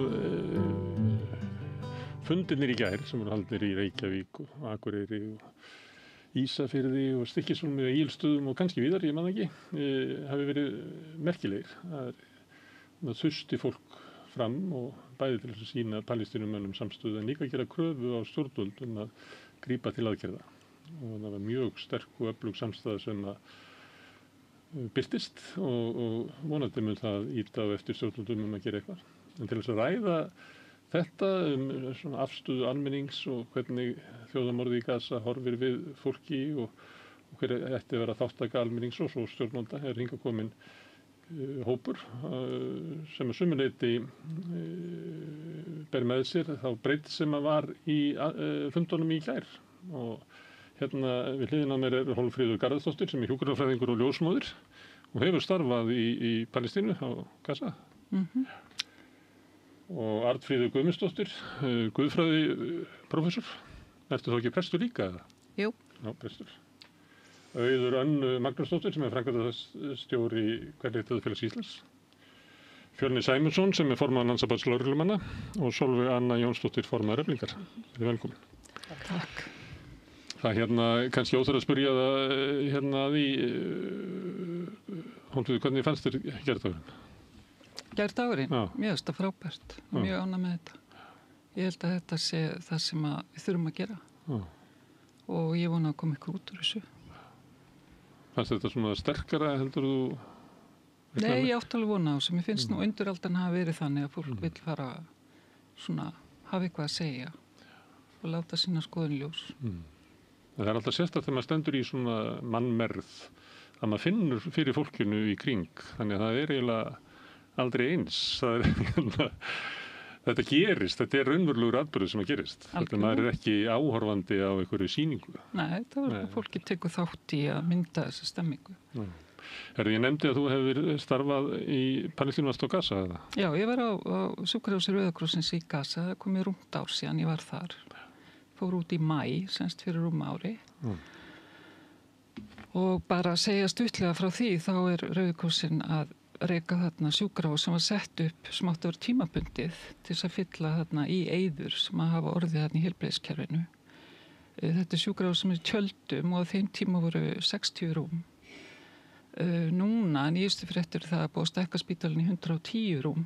Það er 180% nýting á rúmunum. Það er búið að stækka heilsugæsluhlutann, það er bráðamóttakan er orðin tvöfalt stærri en hún var. Einfallega vegna þess að þarfirnar eru svo gíflega miklar. En þetta annar ekki þörfunum? Nei, þetta er einn af fáum úr því að vera tímabundi tjaldsjúkrahús er þetta orðið bara sjúkrahús á þessum stað sem að er mjög vel fungerandi eða má orðaði þannig. 65 læknar að vinna hjá okkur, palestínskir, 150 hjúkrunarfræðingar og ljósmæður, 200-300 starfsmenn allt í allt og svo erlendir starfsmenn líka. Eins og til dæmis ég var sem fulltrúi Íslenska Rauða krossins. Ég átti ekki vonaði kannski bara bæti við, maður átti kannski ekki alveg vonaði að rúma ári setna væri maður að tala um þetta ennþá. Ég var kannski barslega að halda þegar ég færi frá Gaza á sín tíma að þessu færi að ljúka, en það er aldils ekki tilfellið. En hefur þeir sem að starfa að hafa þeir næg svona hjúkrunargögn til þess að sinna starfi sínu því að maður les fréttir af læknum og hjúkrunarliði sem getur vel ekkert gert fyrir þá sem að leita til þeirra? Nei, það hefur alltaf tíð verið rosalega mikið vandamál að koma inn byrðum, bæði lyfjum og lækningavörum. Þegar við setjum upp sjúkrahúsi er náttúrulega töluvert sem fylgir sjúkrahúsinu, svo fer þetta smá saman að klárast og þetta hefur verið eilífu barningur að koma inn. Og það er náttúrulega því að það er ekkert flæðin í landi en það sem kemst inn, það tekur líka langan tíma að fá það inn. Það er alls konar skriffinska, alls konar vandamál í flutningum og öryggis ástandi líka spilar þarna inn í, þannig að það verður að nýta bara hvern einasta hlut ótrúlega vel þarna og ekki takt að panta það sem maður vill eða eiga vona að fá það sem okkur endilega vantar. Þetta hefur alla tíð verið áskorun fyrir sjúkrahúsið. En er það ekki erfitt fyrir þá sem er að starfa að vera raunverulega, hvað við segja, fronturinn á aðgerðum Ísraels með því að meina fólki þá læknisaðstoð sem að það rétt á og ætti að fá. Jú, sjálfsagði sem heilbrigðisstarfsmenn það okkar hlutverk að sinna fólki og bjarga mannslífi. En ef þú getur ekki, þá Já, í þessum aðstæðum. Ég er sjúklingur og vænti þess að þú gerir eitthvað, þú getur ekki gert það vegna þess að... Já, í þessum aðstæðum þá reynum við að gera okkar besta. Þetta eru mjög krefjandi aðstæður. Getur verið andstyggilegt, vegna ég með. Já, þetta eru mjög krefjandi aðstæður, það ekki hægt að segja neitt. Arnfríður, þetta er svona samviskumál. Við höfum svolítið verið að reyna að ræða hérna þú veist hvernig þetta mál höfðar svona bara gagnvart okkur sem borgurum, heimsborgurum í heiminum, hvað við höfum að gera. Það er svona svæði sem að kirkjan ætti að vera kunna svörin við. Hvað gerum við þegar við erum særði í samvisku okkar? Finnst þér kirkjan hafa brugðist sterkt við? Kirkjan, íslenska þjóðkirkjan eða kirkjan á heimsvísu, nei, við höfum örugglega ekki gert nóg, alveg klárlega ekki og ekki heldur á heimsvísu. Það gleymist líka að það eru þarna kristnir palestínumenn, það eru kirkjur palestínumanna, kristnar sem að verða fyrir árásum, sem verða fyrir miklum árásum og kirkjur kristna kirkjur sem að hafa reikið spítala sem hafa verið sprengtir í loft upp. Þannig að nei, þetta er bara skelfilegt og það er engin spurning í mínum huga hvar kirkjan á að staðsetja sig í þessu. Ekki nein spurning. Kirkjan á alltaf að staðsetja sig með þeim sem hefur verið ýtt út á jaðarinn. Eru hrjáðir, ofsóttir og fátækir? Já, ekki spurning. Það er svona leiðbeining Jesú, hvað maður að standa? Ekki spurning. En af hverju gerir hún það ekki, kirkjan? Sko, kirkjan er alls konar. Kirkjan er alltaf hluti af menningarsamfélagi líka. Og ég meina, við getum bara bent á að Jesús var palestínumaður og hann sem sagt, hann líka var flóttamaður. Fjölskyldan var hrakin í burtu og hann lét lífið vegna sem sagt yfirvalda sem þoldi hann ekki af því að hann gagnrýndi þau.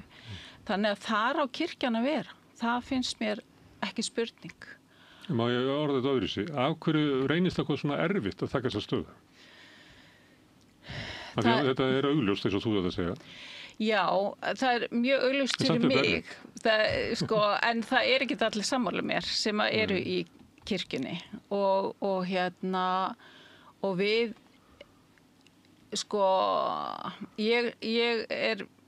ég starfa innan samtaka sem heita Lúterska heimssambandið.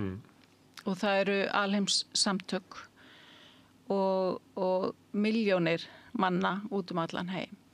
Og ég er einn af varaforsetum sambandsins og heimssambandið á spítala á Olíufjallinu í Austur-Jerúsalem og Augusta Victoria Hospital. Og það er eini spítalinn í þessu umhverfi hana í Austur-Jerúsalem sem hefur tekið á móti palestínumönnum. Og hann er stofnaði 1950 til þess að mæta þeirri þörf sem að skapaðist þegar Ísraelsríki var stofnað. Þannig að ég kem úr því samhengi þar sem að það er engin spurning að þar höfum við staðsett okkur. Af hverju er þetta svona erfitt? Það er eitthvað sem að heitir sionismi og það er eitthvað sem að heitir kristin sionismi og sem að bara á talsvert fylgi í heiminum. Og það er fólk sem að staðsetur sig með gyðingunum og telur að gyðingarnir eigin að rétt á þessu landi. Og það er þá, sem sagt, fólk sem að staðsettur sig annar staðar heldur en ég og fólk sem saman út mér. Hvað segir Jesú við því? Því hann segir að við lækna hennar sjúku, en segir hann að við berjast gegn hennum grimmu yfirvöldum. Jesús tók aldrei afstöðu með ofbeldi. Alltaf afstöðu á móti.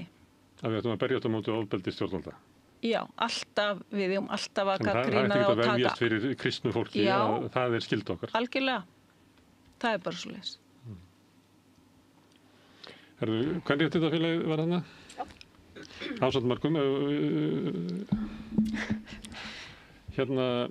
Það var ekki erfið ákvörðun eða hvað? Nei, þetta var bara mjög auðveld ákvörðun.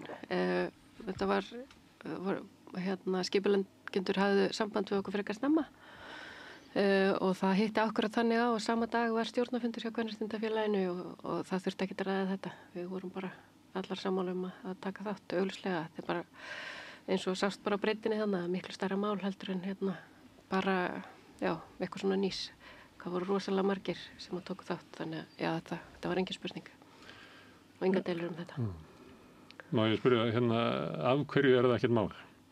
Stundum kemur svona erindi til ykkar, þá getur það verið þannig að það eru alls konar sjónarmið uppi með félagsmanna og fleira, en af hverju ekki í þessu máli?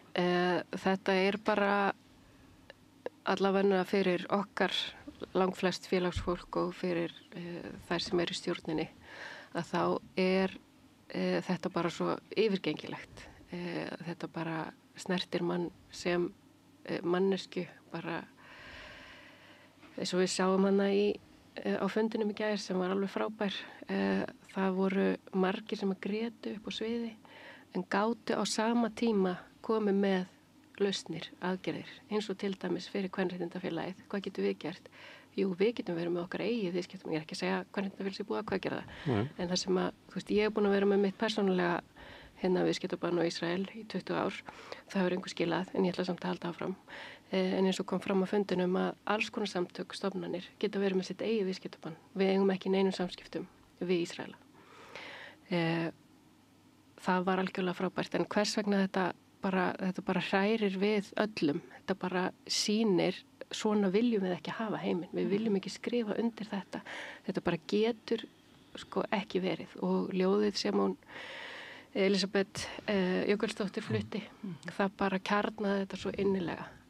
Við getum ekki talað um þetta, en þetta þarna samt. Og þetta litla sem að félagasamtök og verkalýðshreyfingin og bara kirkjur og allir gerðu þannig að bara vera með.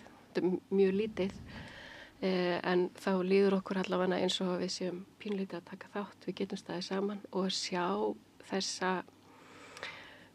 þennan styrk í tilfinningum.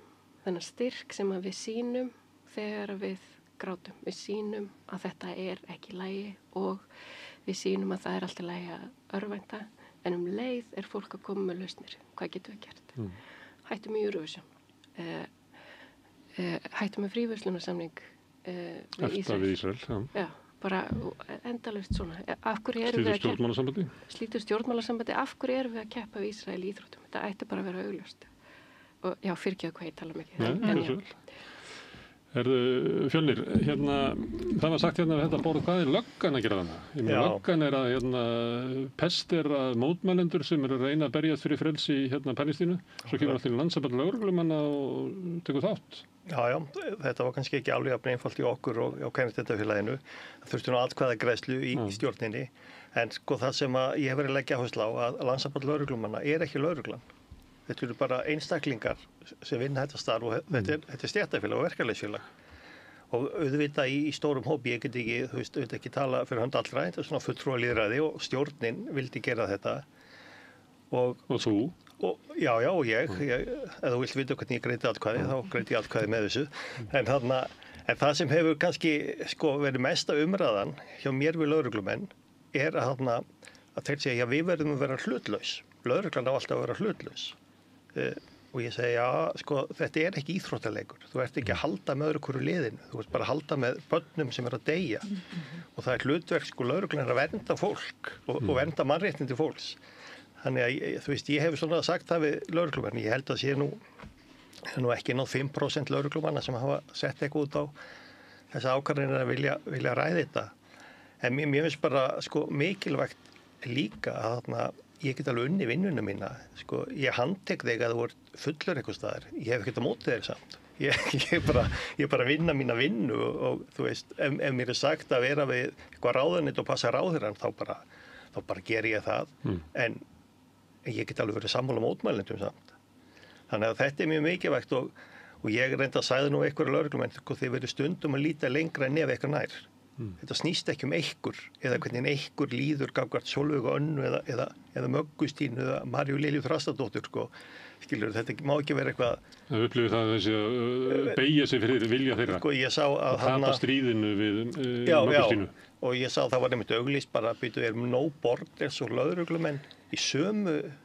Er það ekki fallegt? Mér finnst það bara mjög fallegt. Að því að þarna, ég held að þú veist, við verðum öll að fylgja hjartanu. Við erum ekki vinnan okkar.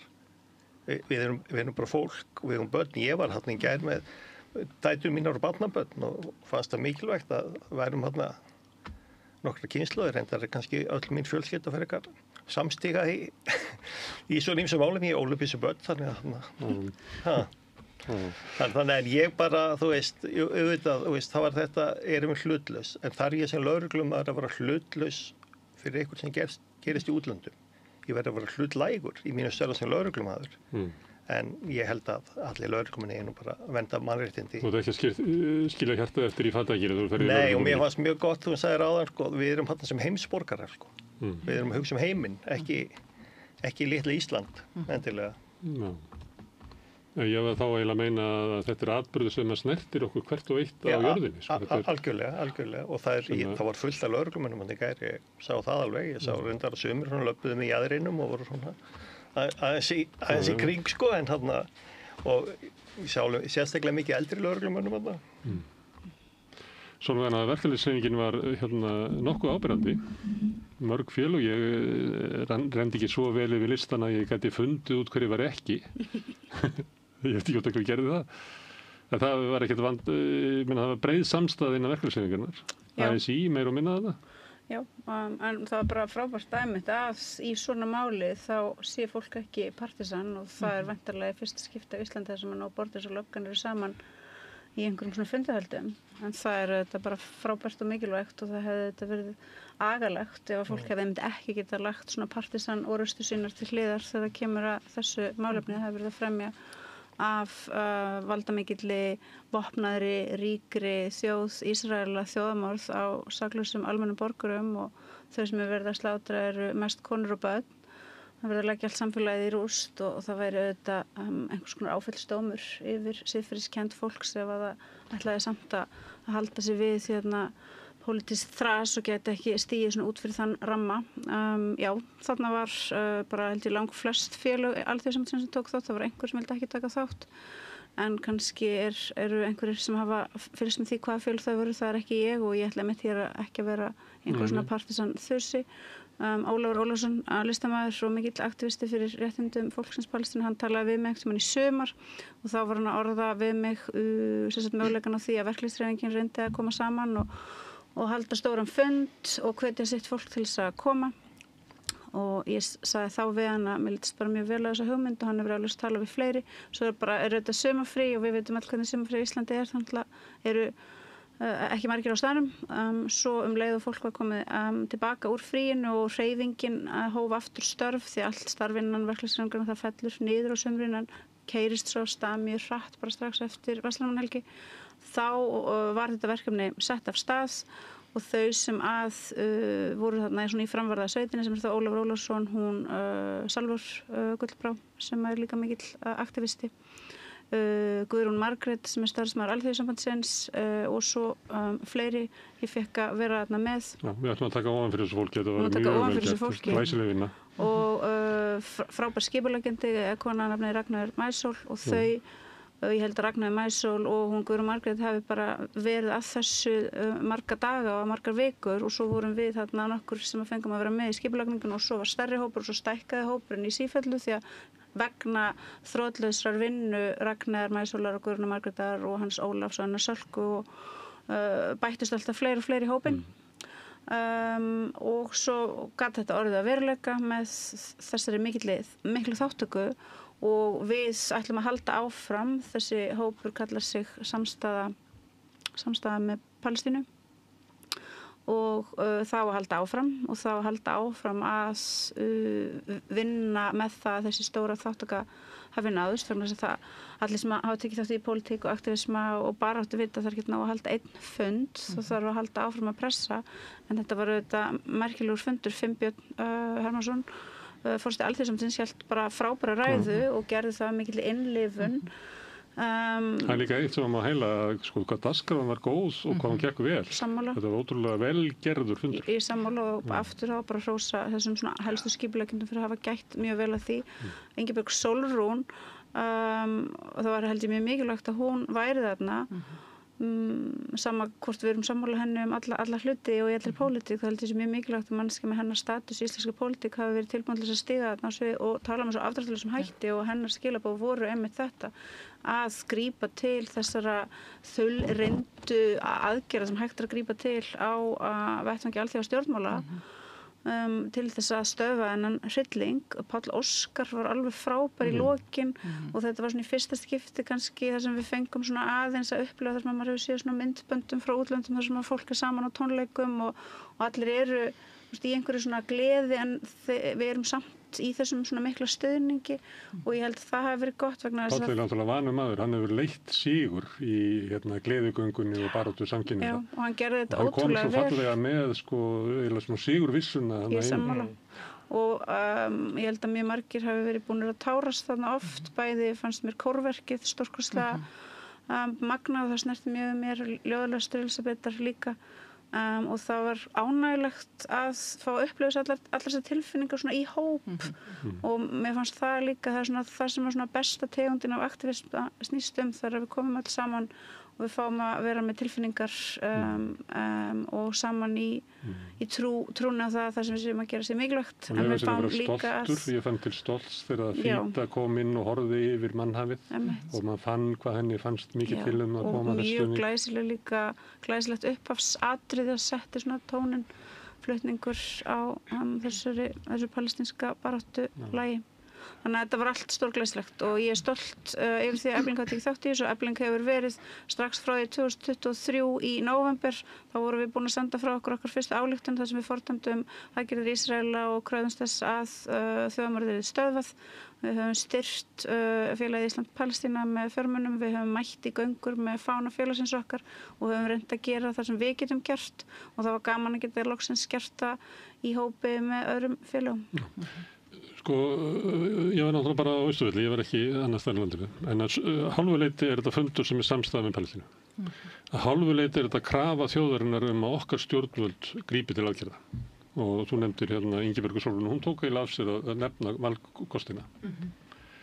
Og ég upplýði þannig að þetta væri krafa fundarins og þetta er krafa þjóðarinnar gagnvart stjórnvöldum og að sumu leyti það hafi bara breyst í gær. Að þetta er bara orðin að krafa þjóðarinnar til stjórnvalda að gerið helst alltaf þessu. Sem að er að fríverslunarsamningur sem þú nefndir, burt úr Eurovision, bara burtu ef við ætlum að láta Íslandsmenn vera að spila fótbolta eða körfubolta, þá erum við ekki með. Við setjumst ekki til borðs með fjöldamannvíkjum. Slíta stjórnmálasambandi. Það var einhver fyrirvara á því hvernig hún sagði það. Nei, ég held ekki. Mjög ádráttulegs. Já, mér finnst það. Og hérna, ég man ekki hvort þú sagði íhuga eða hvort við ættum að renna okkur þarna með Suður Afríku í kærunni. Já, en það er greinlegt að þetta var einhver áhrif því Þorgerður Katrín er búin að boða hún ætlar að koma með einhverja tillögu fyrir utanríkismálanefnd á morgun. Ég veit hvort sem hún var tilbúið með þær eða ekki, að þá allavega boðar hún að eitthvað verið gert. Þetta var svolítið stór skammtur sem að Ingibjörg Sólrún lagði þarna fram. En þetta er líka mjög mikilvægt að þetta skulle gerast vegna þess að eftir að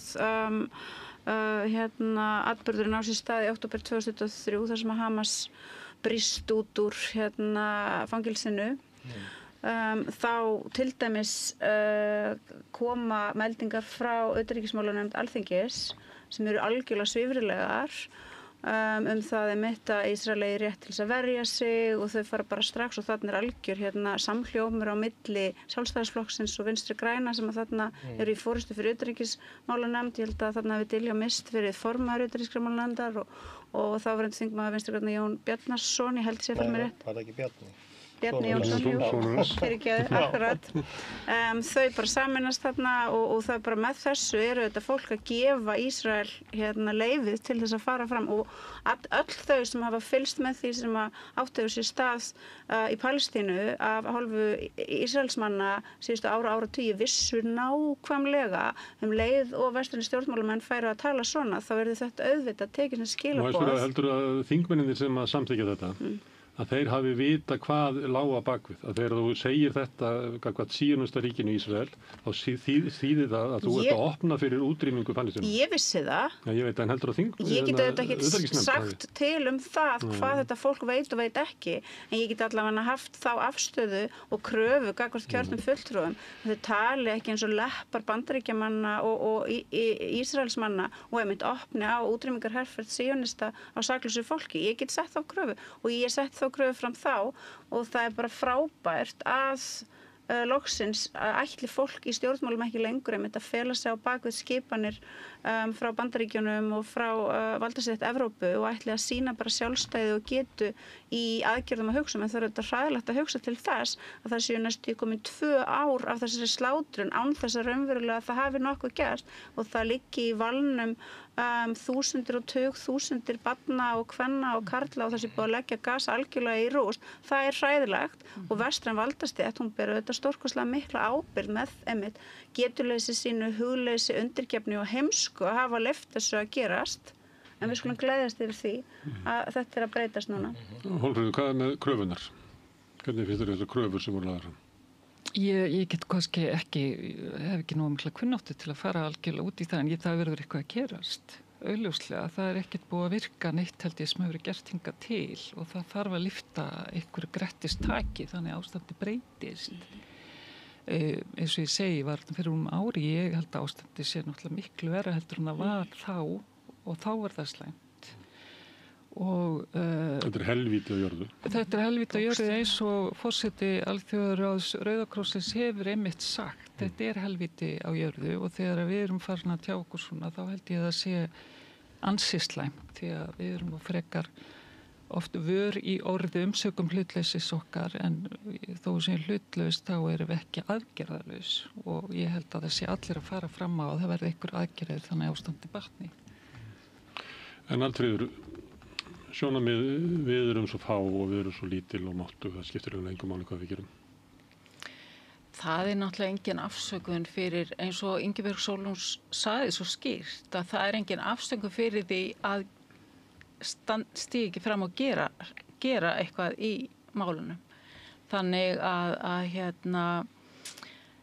ég held að það skiptir máli hvað við gerum alveg eins og stærri þjóðir og þannig að ég held að það skiptir öllu máli að við eins og var sagt svo ítrekað í gær hættum að tala og förum að gera eitthvað. Þannig að já, mér fannst rosalega sterkt að Ingibjörg Sólrún væri tilbúin að stíga fram og tala með svona afgerandi hætti.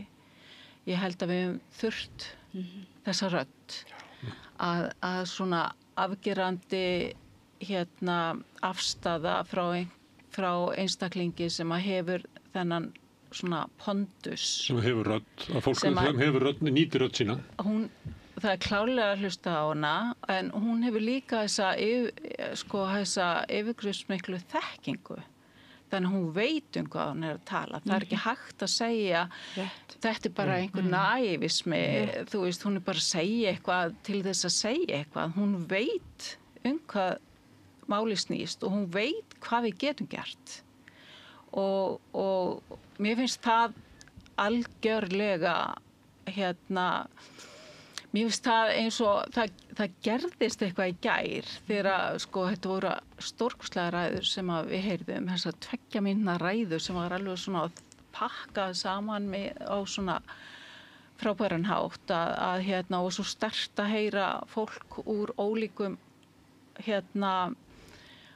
ólíkum stéttum koma saman og tala með stórkostlegt að heyra formann Læknafélagsins tala svona þannig ég vil trúa því að að eftir gærdaginn að þá sko við förum ekki tilbaka fyrir sko það búið að tala svo skýrt. Þannig að við höfum enga afsökun. Þannig að þetta sem að var sagt í upphafi, auðvitað hérna engin afsökun fyrir neinu ofbeldi. Það algjörlega mín afstaða að hérna sko það engin að afsaka, eða ég heyri fólk ekki vera að afsaka það sem Hamas gerði 7. október 2023, en það engin afsökun fyrir því sem hefur gerst síðan. Þannig að réttlætir það ekki. Það ekkert sem réttlætir það. Og hérna, og mér finnst mikilvægt að hafa það inn í myndinni. Þannig að sko það sem að hefur gerst síðustu 2 árin gerist ekki í tómarúmi. Það á sér langa sögu.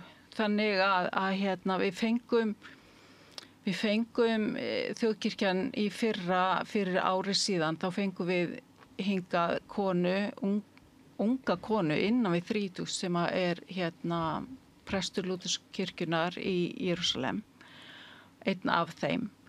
Og hún talaði svo sterkt þessa sögu, þú veist, sko, þessa sögu síðan 48, þú veist, hvað hefur verið að gerast.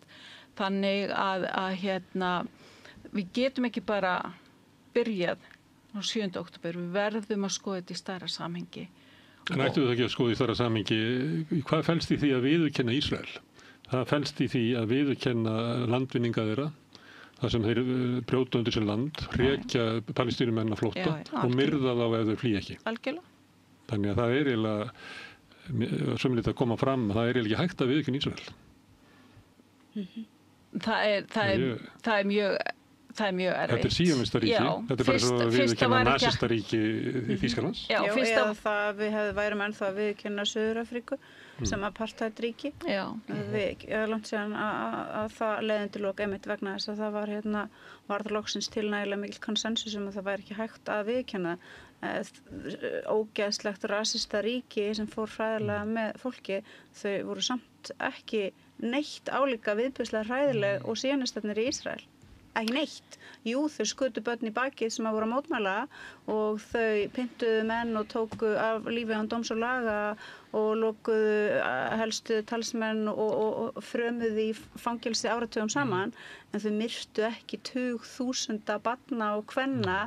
Þau byggu ekki til aðstæður þar sem að hjúkrunarfólk og læknar þurftu að vera amputera börn án þess að vera með svæfingalyf. Þau byggu ekki til aðstæður þar sem var komið í veg fyrir að það væri hægt að halda fólki á lífi. Þau framleiddu ekki hungursneyð.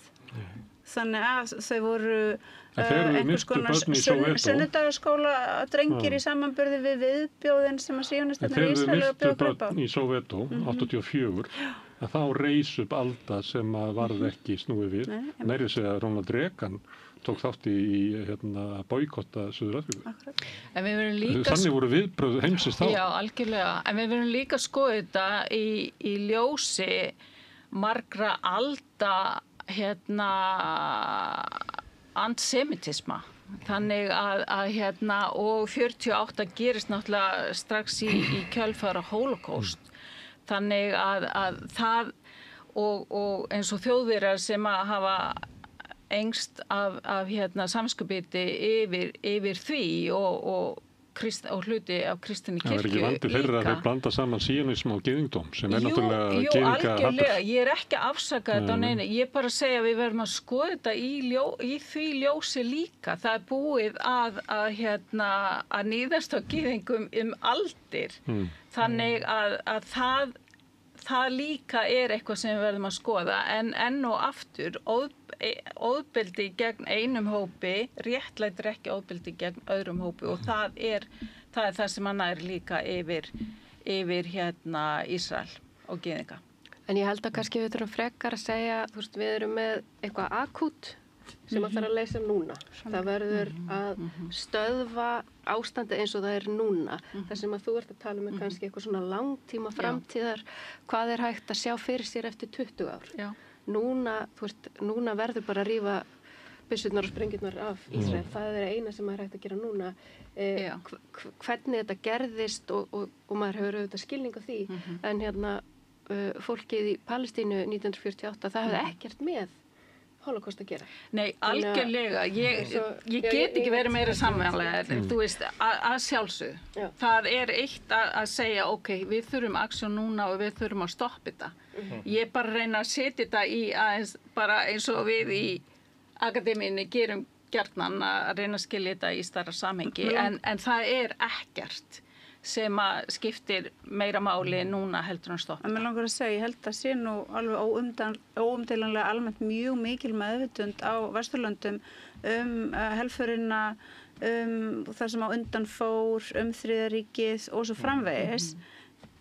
Ég held að það sé bara þekking sem að við öll meira og minna höfum innbyrt flest frá æsku, en ég held að þekking okkar og þekkingarleysi okkar á aðstöðum fólksins í Palestínu og því sem þau hafa verið látin ganga í gegnum sé aftur á móti mikil og alvarleg. Þannig ég held að það sé komin tími til þess að púður akademíunnar, púður stjórnmálana, púður kirkjunar og okkar allra fari einmitt frekar í það að reyna að útskýra með upplýsandi, skynsamlegum og málefnalegum hætti að þegar að Hamas brýst út úr fangelsinu í október 2023 þá einmitt röð mannkynssögulegra atburða sem að leiða upp að því. Ég held að það sé mikilvægt að við sameinumst að hætta að afmennska og illmennavæða fólkið inni á Gaza, hættum að láta eins og þeirra ofbeldi sé einhvern veginn 1000 sinnum hræðilegra og viðbjóðslegra en ofbeldi sem að það sjálft hefur orðið fyrir. Ég held að það sé lykillinn að því ásamt auðvitað mörgu öðru að við getum einhvern veginn komist áfram vegna þess að það hvernig við höfum hugsað og talað Hamas og fólki á Gaza og svo framvegis tilraun til þess að demonisera fólkið þarna til þess einmitt að gefa síonistunum leyfi til þess að fara fram eins og þeir gera, til þess að gefa Bandaríkjunum leyfi, til þess að senda peninga og hergögn og til þess að gefa Evrópu leyfi einmitt til þess að styðja viðbjörn með því að vera alltaf að fela sig í því að við séum öll ennþá með svo mikið samviskubit yfir því sem endaði árið 1945. En það nákvæmlega það sem ég var að reyna að segja áðan þegar ég var líka að tala spítalann sem var reistur 1950 til þess að mæta þörfinni sem var gífurleg og neyðinni sem að skapaðist í kjölfar stofnunar Ísraelsríkis. Þannig að ég algjörlega sammála því að þekking okkar og fókus hefur verið á gyðingunum frekar heldur en neyðinni sem að skapaðist og hefur ríkt síðustu 75 ár vegna þess. En mér langar hvað getur við gert sem klassísk spurning og stundum, ég nefndi áðan að við verðum svona fá veik rödd í alþjóðasamfélaginu, stundum látum við þannig. Stundum finnst manni að það sé svona skjól að gera ekkert. Það mikið talað að alþjóðasamfélagið sé máttlaust og við erum náttúrulega hluti af því, þannig að við erum þá máttlaus. Stundum þessi svo hugmyndum að við séum smá og fólk sem að stærri þjóðum hljóta að vera meiri stórmenni en við. Eitthvað sluðis en að því að ég að tala að það sé mál sem að snýra hverju einu okkar. Hvað það svona eða óttust við það annað sem að ef við myndum ganga fremst í flokki þeirra sem að væri að beita Ísrael viðskipta banni og rjúfa stjórnmálasambandi við það, að þá gæti Bandaríkjir risið upp og refsa okkur. Það hlýtur eiginlega að vera það því að við erum svo óhrædd við að beita Rússa viðskiptaþvingunum og alveg hjóla í Rússa ekkert mál sem töluvert stærri. Þannig að við óttust Bandaríkin? Það hlýtur bara að vera við óttust Bandaríkin. Því ekki óttust við viðskipt við Ísrael, þau eru hverfandi. Það hljóta að vera Bandaríkin sem við óttust. Þú veist, það einhver ótti og eins og þú segir, það svo þægilegt að segja bara, ég ætla bara að vera hlutleysi í þessu, þetta svo langt í burtu. Þannig að verið vitnað í bróðum í Jónshjarta í kringum hennar fund, að þessi litli snúður, hann verður að taka þátt líka.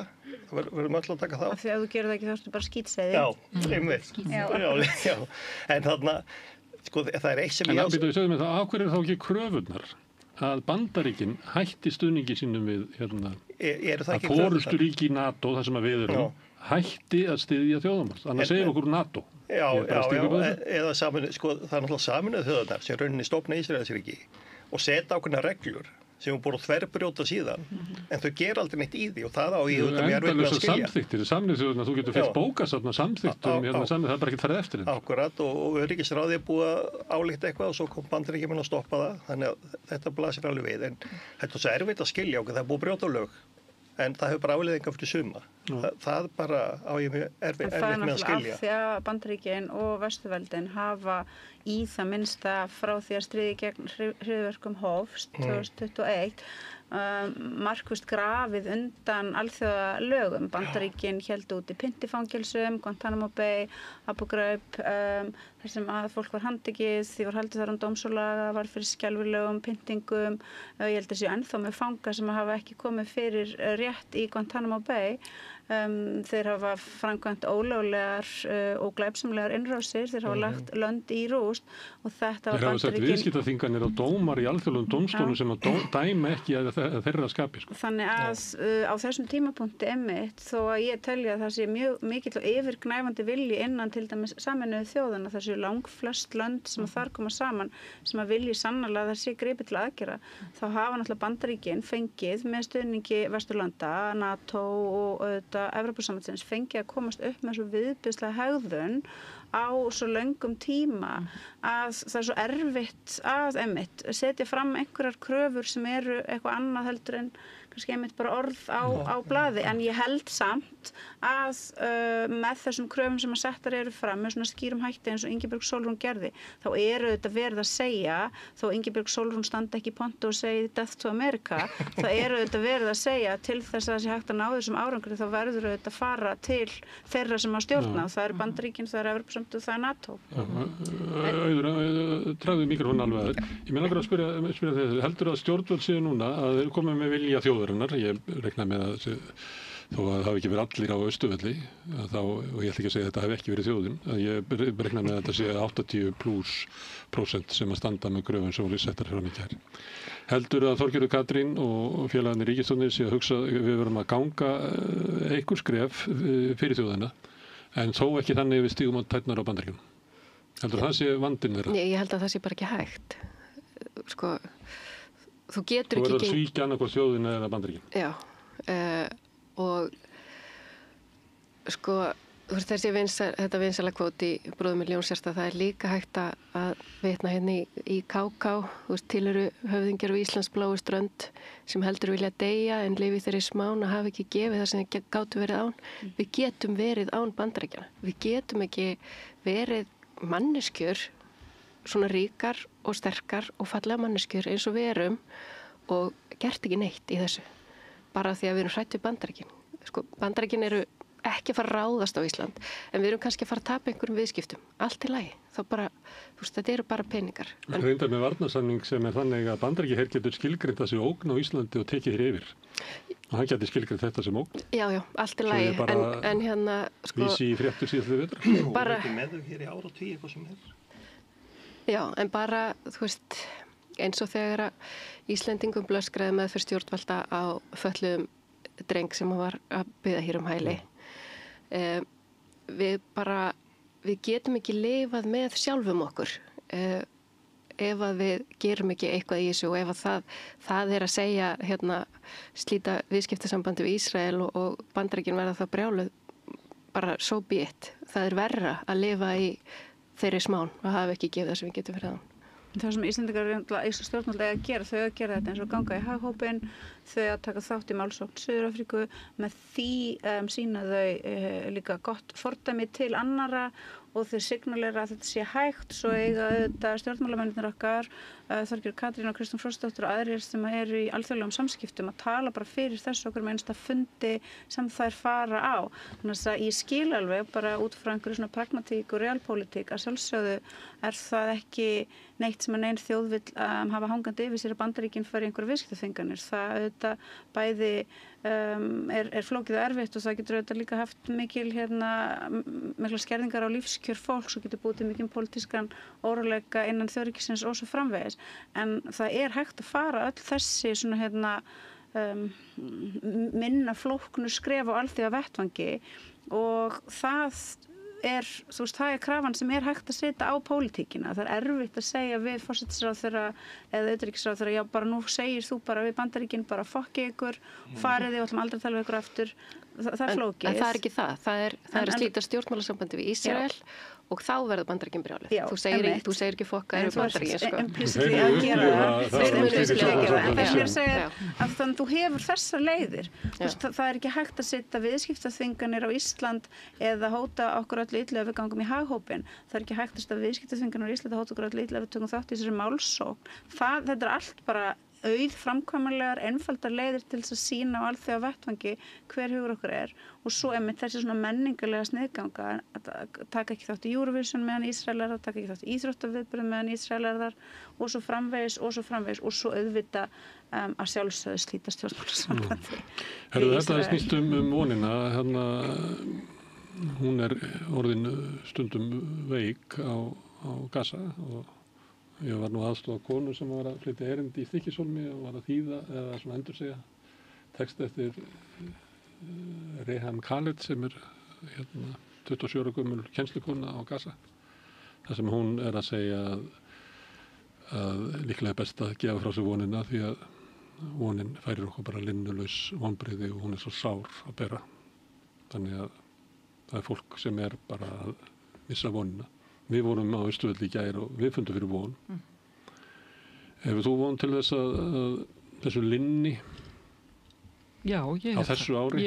Ég bara vil trúa því að við förum að taka eitthvað skref þannig að þetta ástand sem er þarna sem er hryllilegt, það er ótrúlegt að vera þarna á þessum stað og upplifa þetta, það er eiginlega ekki hægt að lýsa því. Því að árásirnar eru mjög aggressívar frá lofti og landi og sjó og ég náttúrulega sá afleiðingarnir inn á spítalanum. Ég meina sundur skoti fólk og sprengt og öllum aldri og konur og börn og svona hlutir sem að þó ég sé nú búin að vera í 30 ár í bransanum eins og sagt þá er ég svona sjá hluti sem ég samt ekki séð áður. Svona ótrúlega mikið ofbeldi og ómannúð. Og ég held að það sé það við verðum bara að halda á lofti þessari mannúð okkar og að við höfum samkennd með þessu fólkinu og það þarf eitthvað stórkostlegt að fara að gerast. Þetta getur ekki haldið svona áfram. Hallfríður, hefur þú von? Ég er eiginlega að spyrja, hvers á ég að vænta eða að vona? Sko, ef við missum vonina þá veit ég ekki. Já, en það er ekki hægt að halda voninni bara að ég kom eitthvað pie in the sky when you die. Nei, alls ekki. Þannig að það verður að vera, ég meina, munnisvel linna á þessu ári, á þessum áratug og þessari öld.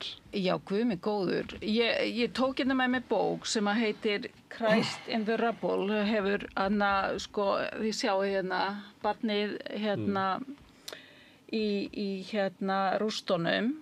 Og þetta er heiti á mjög frægri predikun sem var haldin í Betlehem í jólin 23 og síðan hefur hún farið mjög víða og það er hægt að sjá þetta inn á YouTube þessa predikun því að hún er magnaðasta jólapredikun sem ég hef heyrt og undirtitillin er Faith, the Bible and the Genocide in Gaza og höfundurinn er Munter Ísak og hann er sem sagt, þetta er doktor frá Oxford en er palestínumaður en kristinn og ég er búin að vera að hlusta talsvert á hann og lesa þessa bók og hann segir ef við kannski betra í staðin fyrir að tala vonina að tala bara survival að komast af, trúum við því að við munum komast af sem þjóð Palestínu þjóðin og hann segir já, við munum ég hef trú á því að við munum komast af en á meðan er hann öflugasti, vil ég lega mér að segja, talsmaður palestínskra kristinna einstaklinga, hann fer mjög víða í Bandaríkjunum og hann veit náttúrulega að þar er það skiptir miklu máli að tala inn í kirkjunum þar og ekki bara kirkjunum sem eru sammálunum, heldur líka hinum sem að fylgja þessum kristna síonisma. Vegna þess að hann segir þetta er svo rangt, það er búið að stilla upp, það er búið að skrimslavæða Palestínumenn og það er búið að stilla Múhameðstrúarmönnum gegn gyðingum. En svo er þarna þriði faktorinn og þriði hópurinn og það eru kristnir Palestínumenn og hann segir það er markvisst verið að vegað okkur líka og það er markvisst verið að gera ómögulegt fyrir okkur að bara að rækja okkar trú. Það er bara, þau get ekki farið í kirkjunar á páskum og jólum því að þau eru bara í hættu á að bara vera skotin. Þannig að ég held að þessar raddir sé svo mikilvægar og ég held sé svo mikilvægt það er mikilvægt að pólitíkusnir tali og tali skýrt en það er líka mikilvægt að því að ég kem úr kirkjunni, ekki bara úr háskólanum, ég kem líka úr kirkjunni og það er fullt af fólki þar sem getur beitt sér bara á alþjóðavísu og kirkjurnar í Bandaríkjunum eru rosalega öflugar. Ég meina Trump hefði aldrei orðið forseti nema vegna þess að hann fékk stuðning ákveðna kirkjudilda og kirkjan og fólki þar ákvaða að kjósa hann þrátt fyrir það að hann stæði fyrir allt annað en þau stóðu fyrir. Þannig að bara af því að þau voru á móti fóstureyðingum, þau voru svona one issue. En hann hefði aldrei orðið forseti nema vegna þess að þessar kirkjudeildir studdan og það er rosalega mikilvægt að við heyrum svona raddir sem að hjálpa okkur til að skilja betur að þetta propaganda sem að Ísraelsstjórn stendur fyrir það er bara propaganda, það er bara ekki satt fyrir stöðuna eins og hún er. Þannig að ég held að alla raddir skipti máli, það skipti máli þessi breiðasamstæða í gær á Austurvelli, það skipti máli að kirkjurnar fólk tali, það skipti máli að Alþingi tali, það bara skipti máli að við öll leggjumst á eitt. Hvað? Vonin.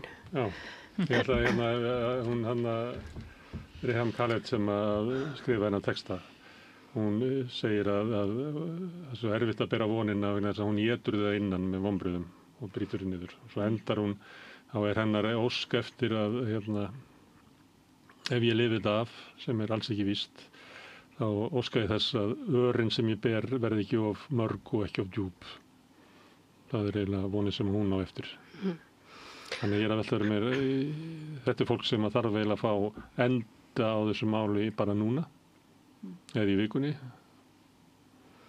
Ég held að það sé afar ólíklegt að það gerist bara því miður, en ég held að von per se sé dálítið hættuleg. Hún getur fangelsað okkur í aðgerðaleysi. Þá er ég ekki að tala um við sem að getum gert eitthvað. Það að setja heima og vona að hlutinni verið betri, það skilar engu. Þannig að ákveðið vonleysi er nauðsynlegt til þess að hvetja okkur til aðgerða. Og við sem höfum verið í umhverfismálum, að það er allir panelar og allar svona umræðir, það er enda alltaf á og hvað gefið þér von? Og ég túlka þessi spurningu alltaf, hvað gerir það verkum að þú situr áfram comfortable heima og grípur ekki til aðgerða. Og ég held að sagan hana Pandoru sem að opnaði boxið og allar pláurnar fór út, vonin var á botninum, vonin var mátúlkað þannig vonin var verstapláan því að hún heldur þér í slæmum aðstæðum.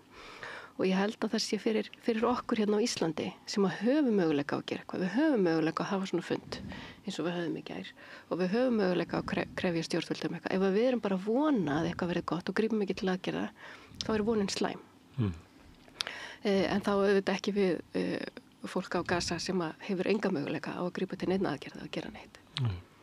Þegar það var náttúrulega oft vísað til Suður Afríku. Þar var svona lykilsetning í baráttunni að þeirra var bætt við vonina in our lifetime. Þá erum við ekki að einhver tíman muni ástandi skána, heldur erum við að vinna að því að breyta því núna og ég að spyrja hvað væntingar eigum að hafa hvernig þetta slökkva á þjóðarmorði sem svolítið furðulegt ef þið pælið í því. Ég með að bera þetta fram að er möguleiki á að það sé hægt að slökkva á þjóðarmorði sem í gangi í heiminum. Rúanda þá sögðu menn þetta var bara gengið yfir áður við vissum. Í Þýskalandi sögðu menn við vissum ekki almennilega, en við vitum allt þetta. En við höfum dæmi frá Rúanda, Sierra Leone, Suður Afríku og mörgum löndum svona að þetta hefur verið gert og það er prósess til að sætta þjóðina og svona, hvað getum við sagt, svona dómstólar þar sem þú játar að sektin að þess að vera dæmdur. Þannig að við höfum alveg svona hvernig á að gera þetta til að stoppa þetta og ég veit alveg bæði í Ísrael og Palestínu alls konar samtök sem að reyna að reka skóla með börnum og líka með upprum og reyna saman á þjóðina. Þannig að það alveg fólk innan Ísraelsríkis sem vill þetta stoppi og auðvitað verðum við að binda dálítið vonir okkar við það. En ég hef stundum tekið dæmi þetta, mér finnst stundum Ísrael sé svona, þetta eins og Bretar hefðu bara gert loftar og svo Londonderry, af því það var IRA. Og það hefði okkur þótt fáránlegt. Þú gerir ekki loftar og svo blokka því það einhver óvinniðinn í kjallaranum. Það meira það við skiljið Londonderry eftir sem rústir einar. Já, en það hefði aldrei komið til greina. Það verið að takast á við hryðjuverk mörg ár og sprengjur í London og allt saman en það beitt annar aðferð. Það er ekki bara hreinsuð út írska þjóðin. Þannig að við sjáum alveg fáránleikan í þessu, við getum alveg séðan. En ég held bara, við verðum haldið í vonina vegna þess að þetta hefur alveg tekist í heiminum. Það hefur alveg tekist að sameina þjóð, það tókst að sameina Suður Afríku og mörg önnur Afríkuríki, þannig að þetta alveg hægt. En þú getur heldur ekkert verið í friðarsinni nema von alltaf. Það bara þannig. Svona við endum við þér, hvernig linnir þessu? Það bara mjög góð spurning. Bretar náttúrulega á 19. öldinni reyndu með manngerðri hungursneyð að útrýma írsku þjóðinni, þannig að þeir voru svo sannarlega viljugir til þess að reynda það. Og hröktu stóra hlutina til Ameríku. Og hröktu stóra hluti í burtu. Og Ástralíu. En ég sammála þér með söguna af 20. öldinni, einmitt. Það hefði væntanlega því að ekki verið vel tekið svona alþjóðavísu ef þeir hefði verið bara að sprengja almenna borgara í Írlandi. Þú, Gunnar Smári, þýddir að með minni ljóðum daginn eftir Charlotte Delbo sem var franskur kommunisti, var í útrýmingabúðum. Ég las, maður mér var einu svona að kenna út í Bandaríkjunum helfrina og ég las hana og Primo Levi og það var eitt af mikilvægasta sem ég hef gert í minni svona sjálfsmenntun og það ótrúlega saga til dæmis í þessari bók sem ég las eftir hana Delbo þar sem hún í útrýmingabúðunum, hún hafi verið í Auschwitz en ég man það ekki alveg, ég best absolutt því. Og hún og vinkonur hennar eru þarna því þær hafa verið sendar saman, þessi andspyrnu hópur og vinkonur hennar fer með hana inn í svona dauðaherbergi þar sem að fólk sem er við það að deyja því að það er ein vinkona þeirra að deyja, því sem næst liði lík og vinkonan segir Charlotte Delbo að kissa þá sem að deyja og þetta er ótrúleg lýsing sem að þeir sem að hafa lesið hana held ég munu aldrei gleyma hryllingnum því að vera manneskja þar sem að fólk getur lent í hvernig kemstu yfir svona hluti. Eins með Primo Levi, bók hans af dvölinni í Auschwitz, þetta er bók sem allir eiga að lesa og við ættum að láta börnin okkar lesa þessar bækur vegna þess að hvernig kemst manneskja yfir það að hafa gengið í gegnum svona skelfingar sem að jafnvel þó við lesum þær, við getum samt ekki skilið og þetta það sem að gerast fyrir fólki í Palestínu, það ekki verið að smala þeim í gasklefa en þau eru lokuð inni og þau komast ekki út, það verið að myrða þau og það verið að stunda á þeim þjóðarmorð, það þýðir bara viss hlutur og það það sem verið að gera og það auðvitað skelfilegt fyrir okkur sem að viljum einmitt trúa því að veröldin geti verið öðruvísi en hún að þurfa að horfa upp á þetta í beinni útsendingu, lítil börn flýjandi eldin sem búin að gleypa foreldra þeirra, börn einmitt sem verið að amputera án deyfandi lyfja og svo framvegis, blaðamenn sem eru markvisst slátrað, heilbrigðisstarfsfólk sem markvisst tekið af lífi og svo framvegis og það ekkert gert og stjórnvöldin okkar og vestræn valdastétt kemur aftur og aftur fram, segir þetta sé leiðinlegt en gerir ekkert. Hvað þýðir þetta? Ég meina, hvað þýðir þetta fyrir okkur? Hvað þýðir þetta fyrir okkur sem bara lífræði, hvað þýðir þetta fyrir okkur sem manneskjur að þurfa einhvern veginn að tróða sér inn í heilan á okkur og geta ekkert gert.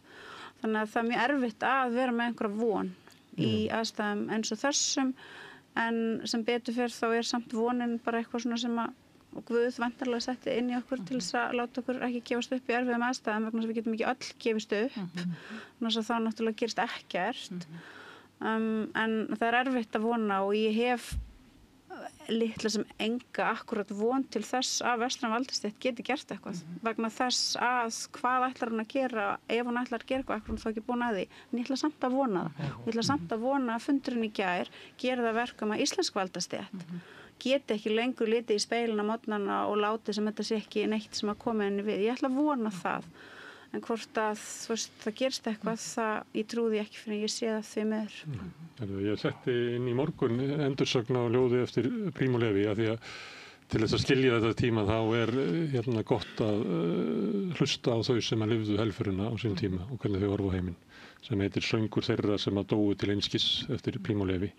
Það sem að hann sittist niður og semjið hvernig sem ykkur þóknast gömlu Silfureyfir. Við munum loka ykkur inn í Glæsuhöll og hann að segja að það bara, nú verður að loka fólkið inni og það verður að semja sættir og frið fyrir börnin okkar og börnin ykkar og þar undir göttunum.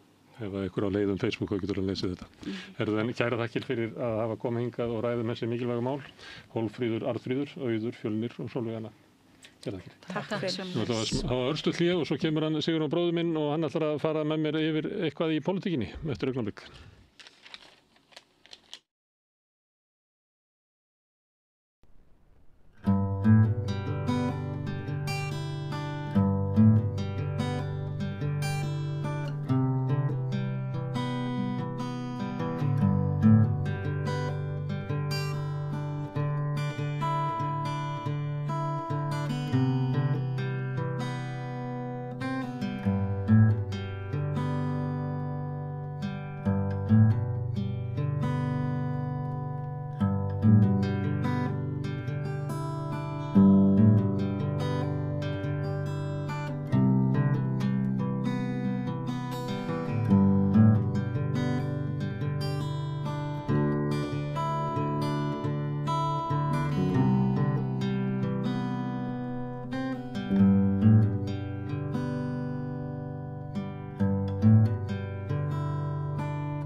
Komið sæl á ný, þá hefstu lokakaflið þessa þáttar. Gunnar Smári, við sitjum inni fyrir bræðinir. Já. Og það er við pólitíkina. Þetta búið að vera ágætlega mikill þáttur. Já, þetta var að koma út úr umræðu hérna í kjölfarið á fundunum í gerð, sjóð gegn þjóðamorði, sem ég held að það hafi verið merkileg dagur í gerð. Já.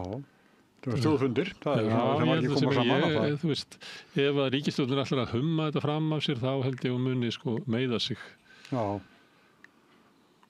Það var nú sagt hérna áðan að ríkisstjórnin var í úlfakreppa því að var að spyrja hvort að þau teldu að ráðherrarnir óttuðust aðgerðir Bandaríkjanna. Og það var sagt að ríkisstjórnin gæti ekki gert báðum til hæfis, þjóðinni og Bandaríkjunum. Nei. Og hún að velja. Og sömuleyti þetta vandi stjórnvalda í okkar heimsluta. Þau hafa alltaf valið Bandaríkin með viðbröðunum við 7. október og getuleysi þeirra til þess að gera eitthvað núna. Það verður raunverulega að gera það sem eins svona leppríki Bandaríkina. Það sem þeir gefa út til línuna og aðrir hafa sér samkvæmt því. Já, verður bara setningin sem allir utanríkisráðherrar og allir forsætisráðherrar Evrópu sögðu á sömu stundu að ísraelsk stjórnvöld hefðu bæði rétt og bæri skyldu til þess að verja sig. Þetta var bara lína sem var gefin frá Pentagon eða Hvíta húsinu. En það er líka kannski erfiðar að elta Bandaríkin núna. Það eru stjórnvöldi þar eru nú ekki beint til að bera virðingu fyrir. Ég meina Evrópusambandið gerði samning og lét Trump-stjórnin fá allt sem við báðum. Kyngdu 15% tollum en lögðu enga tolla á bandaríska vörur á móti og bandaríkjamenn ganga á lagið en núna voru hótanir að Evrópusambandið yrði að draga tilbaka og mætti ekki setja einhverja takmarkanir á stóru tæknirísana sem eru. Já, ég átti nú bara við okkur sem einstaklingana. En það er vandamálið að þú ert með stjórnvöld sem að almenningur vill ekki þjóðamorð. Ég held að ég við á Íslandi og Írlandi og Bretlandi og flestu löndum. Já, hvað sem er spurt til þig. Já, það er svona verið flóknara svarið í Þýskalandi til þess. En stjórnvöld hafa verið bara á annarri línu. Já, þetta er alveg ömurlegt mál og að við þurfum að vera einhvern veginn að glíma við þetta. Ég held að þetta vera ekkert svo ömurlegt, það bara að drífa í þessu. Þú verður bara að gera eitthvað. Ef það er ömurlegt, þá líður ömurlega vegna þess að þú ert að hegða þér sem að brýtur með einhverjum hætti, sem að brýtur í bága við hjartalag þitt eða sál eða samvisku. Eða vannmátturinn stýri kannski einhverju líka. Þá bara býtur þú í axlinn og gerir eitthvað. Já. Það er ekki hægt að vera. Og ég held að sumriti var tónnin í gær var það að það er komin tími til þess að gera eitthvað. Það er ekki hægt að barma sér yfir eitthvað að alþjóðasamfélagi sé aumt og þetta sé flókið mál og... Þannig að ég dugar ekki lengur að bölva bara í barminn, það þarf að gera eitthvað. Nei, ég held að. Og það var krafa almennings og ég stóð þarna á vellinum og það er svo merkilegt þegar maður er í svona hópi, maður finnur svo mikinn kraft ef það er góðu fundur, kannski hef ég ekkert verið okkur fundið þar sem að þeir sem að standa á vellinum upplifa sig sem bara gesti eða áhorfendur eða eitthvað sem fer fram upp á sviðinu. Það var alls ekki þannig ég er. Mér fannst ég finna fyrir að allir sem að voru þannig fundu fyrir mikilvægi þess að vera þarna. Og svo var það náttúrulega frábærlega skipulegt og frábært dagskrá. Mikill sigur fyrir þau sem að stóða þessu. Svo var það líka hvað á 5 eða 6 stöðum öðrum á landinu? Það var á Ísafirði og Stykkishólmi og Akureyri og Egilsstöðum sem ég veit um. Og eitthvað starf við það kannski. Leiðilegt að maður gleymir ykkur. Já, það getur líka vel verið bara í smærri byggðarlögum eitthvað fólk að tekja sér saman og það er ekki kannski verið formlegt. Svo var þetta víðum heim. Það var ég sá frá Korbin að hann var á stóru fundi í Bretlandi. Og það er ég held að sé árlugu fundur sem er haldinn, sem er óvenju stór núna. Þannig að það er svona, en svo á þriðjudaginn þá kemur þingi saman. Fórum við aðeins yfir í fyrsta hollinu með þingmannunum. Það er fjárlagafrumvarp verið lagt fram á þriðjudag, eða ekki? Já, og þingi kemur saman og og þá ætti í fjárlagafrumvarpinu að koma einhver svona efnaðarstefna. Já. Hljómar eins og það að vera aðhaldsstefna, að þeir að ætli að skila afgangi fyrr á ríkissjóði með niðurskurði og sparnaðaraðgerðum til þess að fríða Seðlabankann. Ég vonum að hann lækki vexti. Ég held að það mun ekki verða ferli fjár. Það verður ekki lagðir á nýju skattar. Eitthvað smá bara, en ekkert svona, ég hef ekki trúið því. Við erum nú rættið áður sko. Já. Ég hef ekki alveg séð sko, ef það væri þá myndi maður halda að það væri búið að nefna eitthvað hvað það geti verið. Já. Sem ef þú væri fjármálaráðherra, myndir setja á nýja skatta, myndir ekki verið búin að hita það einhvern veginn aðeins upp í umræðinni áður en þú skellir því á í fjármálaráðherra. Það ætti hvað sjálfstörfstið mikið. Já. Allt í einu bara, heyrðu, nú ætlum við að hækka fjármagnstekjuskattinn upp í 30%. Já. Þú trúið því að verða eitthvað svoleiðis? Nei, kannski, ég veit ekki hvað mikið eða hvernig, en ég held að það hlýtur að vera sótt í það sem mesti peningarnir eru. Það er nýbúin að koma bara tekjublöðin út og við erum að horfa upp á þetta, sko. Þetta er sko margveldis á venjulegt fólk sko sem að það hlýtur að vera sótt eitthvað í þennan mikla auðs sem það er, ég bara trúi ekki öðru. Stefán Ólafsson benti á það meðal annars í viðtali Rauðaborði í vikunni að ef að fjármagnstekjuskatturinn væri skatlaður eins og launatekjur að þá var þetta 52 milljarðar sem er eiginlega eins og við nefnum stundum að þetta ætti að vera fremsta blaðsíðan í fjárlögunum. Afsláttur sem við gefum hinnum ríku. Það er bara í þessu sko. Það er margir sem haldaði fram að veiðigjöldin séu kannski 40 milljörðum og lág með það sem er. Við innheimtum ekki orku, við innheimtum ekki auðlinda gjald af álfélögunum, álbræðslunum sem er að nýta ódýra orku. Við innheimtum það ekki. Við innheimtum ekki auðlindagjald á þá sem er að nýta firðirna okkar undir fiskeldi. Nei, en sko Landsvirkjun hefur borgað talsvert til eiganda síns. Já, en það er eftir sem áður það er engin vandi að reikna það og Indriði Hálfþórðarson hefur margsins gert það. Það er engin vandi að reikna sko hver er ávinningur álfélagana á ódýr orku sem kemur þá aldrei til Landsvirkjunar. Svo kemur einhver peningur inn til Landsvirkjunar og þau borga arðinn inn í ríkissjóð.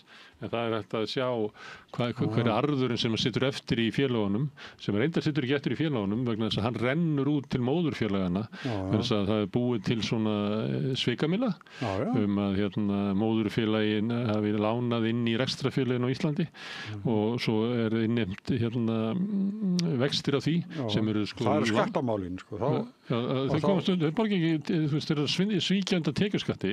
Já, ég er að segja það. Þeir ofan á að þeir eru auðlindarentan sem er þar inni, það er auka hagnaður sem er inni í álbræðslu á Íslandi vegna þess að orkan er ódýr. Hún er flutt úr landi. Einhver myndi segja, hún á að renna í ríkissjóð. Þannig að ég veit ekki hvort það verði eitthvað svoleiðis. Nei, ég Við erum ekki með eignaskatta, það var lagðir að 2004. Það er og við erum með mjög lágan fjármagnstekjuskatt. Þeir sem eru ekki með eignaskatt eru yfirleitt með hærri fjármagnstekjuskatt. Því að þú gætir sagt þess svo að við skattleggjum eignina, þannig að við skattleggjum sko arðina af eigninni minna. En ef við skattleggjum ekki eignina, þá skattleggjum við arðin meira. En við erum með lægsta fjármagnstekjuskatt á Norðurlöndum og enga eignaskatta. Það er mikið sem það er að taka til eftir hvernig Íslandi hefur verið stjórnað núna síðustu 20-30 árin. Það þarf bara að gera ýmislegt í því. Það er spurning hvort að ríkisstjórn hafi vilja til þess. Já, þessi ríkisstjórn verður að hafa það.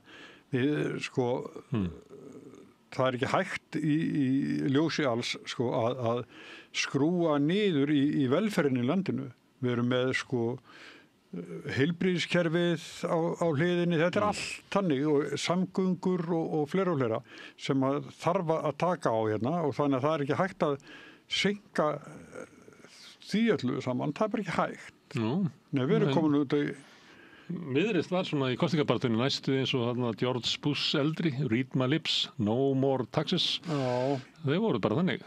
Þannig að þeir þarf að vera þá bara algjör straumkur hjá Viðreisn ef það kemur tillögur skattahækkanir. Ég held að staða ríkisstjórnarinnar og þjóðinni ráðist mjög mikið af því að það verði ekki almennu niðurskurður í viðkvæmustu málaflokkum hérna. Það getur bara ekki verið, sko. Annað en að ríkisstjórnarinnar verður með bara eitthvað niðurskurði í viðkvæmustu málaflokkum, þá það bara finito.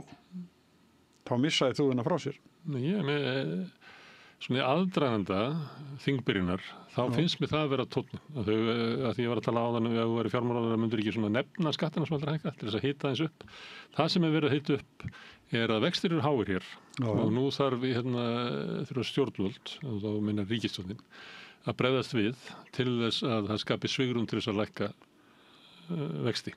Það er gert með því að hafa hallan á ríkissjóði minni eða engan og það sem ekki er búið að benda á neinar skattahækkanir, þá ger ég bara ráð fyrir því að þau sem var búið að útgjalda samdrátt. Þau hafa komið fram með og ég held að ráðherrarnir eru svona hver á hættur öðrum með eitthvað svona kynningar aðgerðir sem hafa byggt á þessu sparnaðatillögum almennings. Þannig að eyða minnu með meira aðhaldi og fara betur með fé. En það er ekki nóg til þess að vera eitthvað ströngurð. Nei. Þetta kemur í ljós á þriðjudaginn. En það munar allt svo sem. Það er Logi Einarsson er að sameina söfn og spara þar einhverja 10 milljóna kannski, ekki það.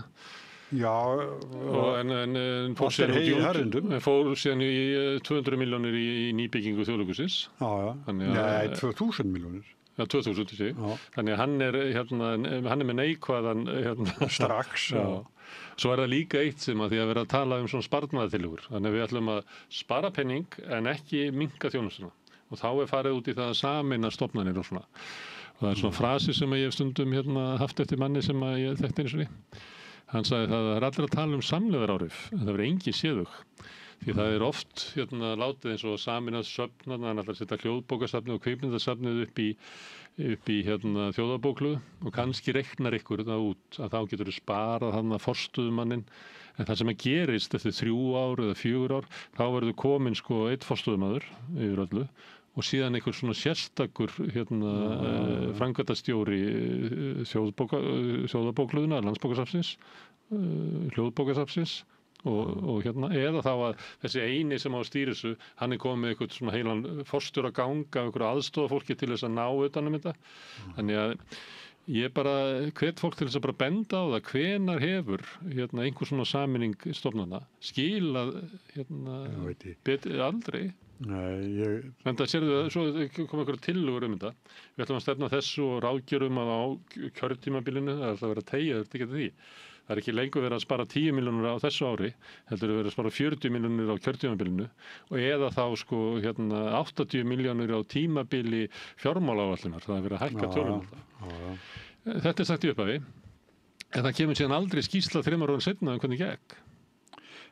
Nei, nú skulum við gefa þessari ríkisstjórn sem nú tækifæri á að gera það. Já, ég bara akkurat ég að rekna með því að vera einhvern veginn allt öðruvísi verklaginn í stjórnarráðinu núna heldur en áður. Hún hefur ekki talað um það, sko. Nei, ég má alveg vona. Ég get tekið dæmi þegar framhaldsskóli var styttur niður í 3 ár. Þá voru einhverja skýrslu sem lág fyrir. Það er ekki ennþá komið skýrslan um hverju það skilaði. Nei. Og þú ert bara eins og setja sigla þjóðskútunni og það er bara svart í glerinu. Það er engin dýftaðmælar. Ég þú segir að ég það er nú komið út svona úttektir á því hvernig þetta hefur farið í úlingana í skólunum, að þetta er svona 3 ára menntaskólinn er mjög harður húsbóndi. Já, það komið svona merki um það að það reyni á bara geðheilsu ungmennana. Já, og það er til dæmis þeir sem taka námið mjög alvarlega, þá fara þau á misvið, félagslífið og slið sem á að vera dýrmætt á þessu tíma.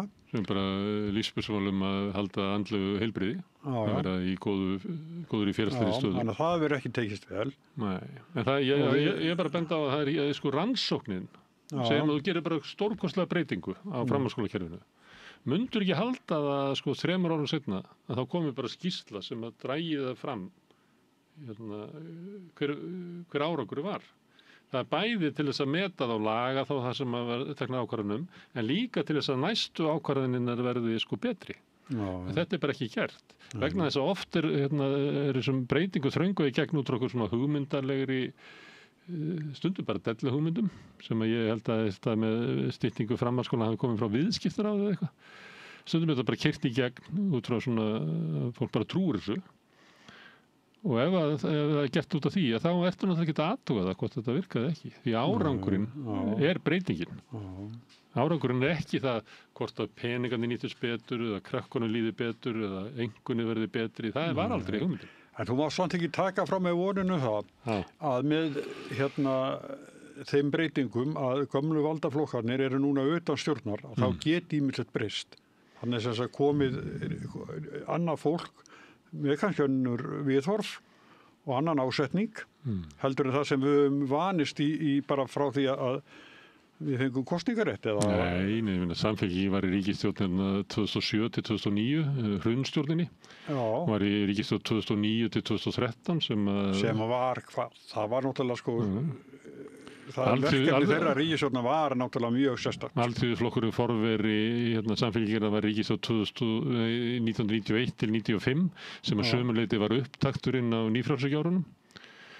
Viðreisn var í ríkisstjórn með Sjálfstæðisflokknum í 1 ár en þar inni er fólk sem var í Sjálfstæðisflokknum og satt í ríkisstjórn fyrir Sjálfstæðisflokkin áður.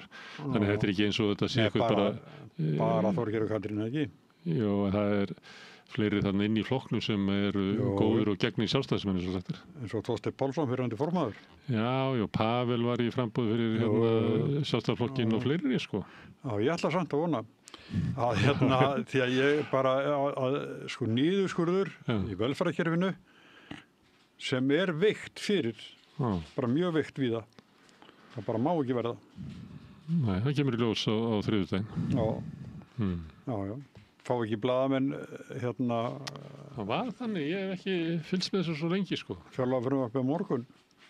Það var þannig að þá fékkst að skoða það en þú varst að þegja yfir því í 3 daga. Þannig var það þegar ég var svona... Já. En ég veit ekki alveg hvernig það er núna. Það er ekki bóð okkur en það held ég myndi segja nei takk. Ég vil frekar bara geta fjallað það.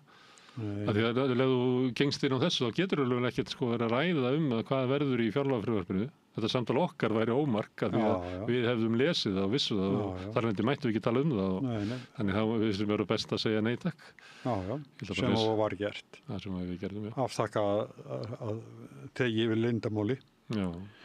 Nei, ég gerir mig bara vonur um það að Ég er ekki að draga vonin, ég er bara að segja að ef maður ætlar að hafa von þá þarf maður að hafa einhverju merki að vonin sé að rætast. Þannig að ef þetta væri svona eins og þú ert að vona að þá værum við búin að heyra frá ríkisstjórninni að við ætlum að gera einhverja breytingar og svo ætlum við að vera með sko úttekt á því árið seinna hvernig það gengi. En ég hef bara ekkert heyrt svoleiðis. Nei, ég er svo sem ekki heldur. En það kom eitt sem kom fram í fyrsta hlutunum var að því að vera að tala sjóðsleik þjóðarmorði og það er sem sagt þarna kemur af götunni bara á Austurvelli mikil gagnrýni á ríkisstjórnina og mikla kröfur. Þær eru bara ekkert inni á þingi. Það er enginn af stjórnarandstöðuflokkunum sem að vill ganga lengra en ríkisstjórn hefur gert til þess að styðja Palestínumenn eða berjast gegn þjóðarmorði. Enginn. Nei. Sumt að þessar í ótta við þann stóra sem eru Bandaríkin sem hefur malist upp við að sé svona ríki númer 1 í heiminum en svo er það bara Já, en ég er bara að benda á hvernig staðin á þingi að andstaðan er út á Austurvelli. Það minnir mann á svona, ég veit ekki, bara búsáttarbyltinguna eitthvað. Af því að þetta er náttúrulega glata að hafa svona hægri sinnaða stjórnarandstöðu. Gagnvart miðjustjórn. Já. Kemur fram í þessu máli. Það fór illa fyrir vinstrinu. Já, ég held að þetta bara er svo bara högt í Ég bara þingið. Kjósendur bara kursu svona því miður. Það er ekkert engin svona alvöru vinstri á þingi. Nei, og þetta er afleiðingin að ríkisstjórnin hefur umverulega bara aðhald það að styðja ekki Ísrael nóg í þjóðamorðinu. Það aðhaldið inn á þingi.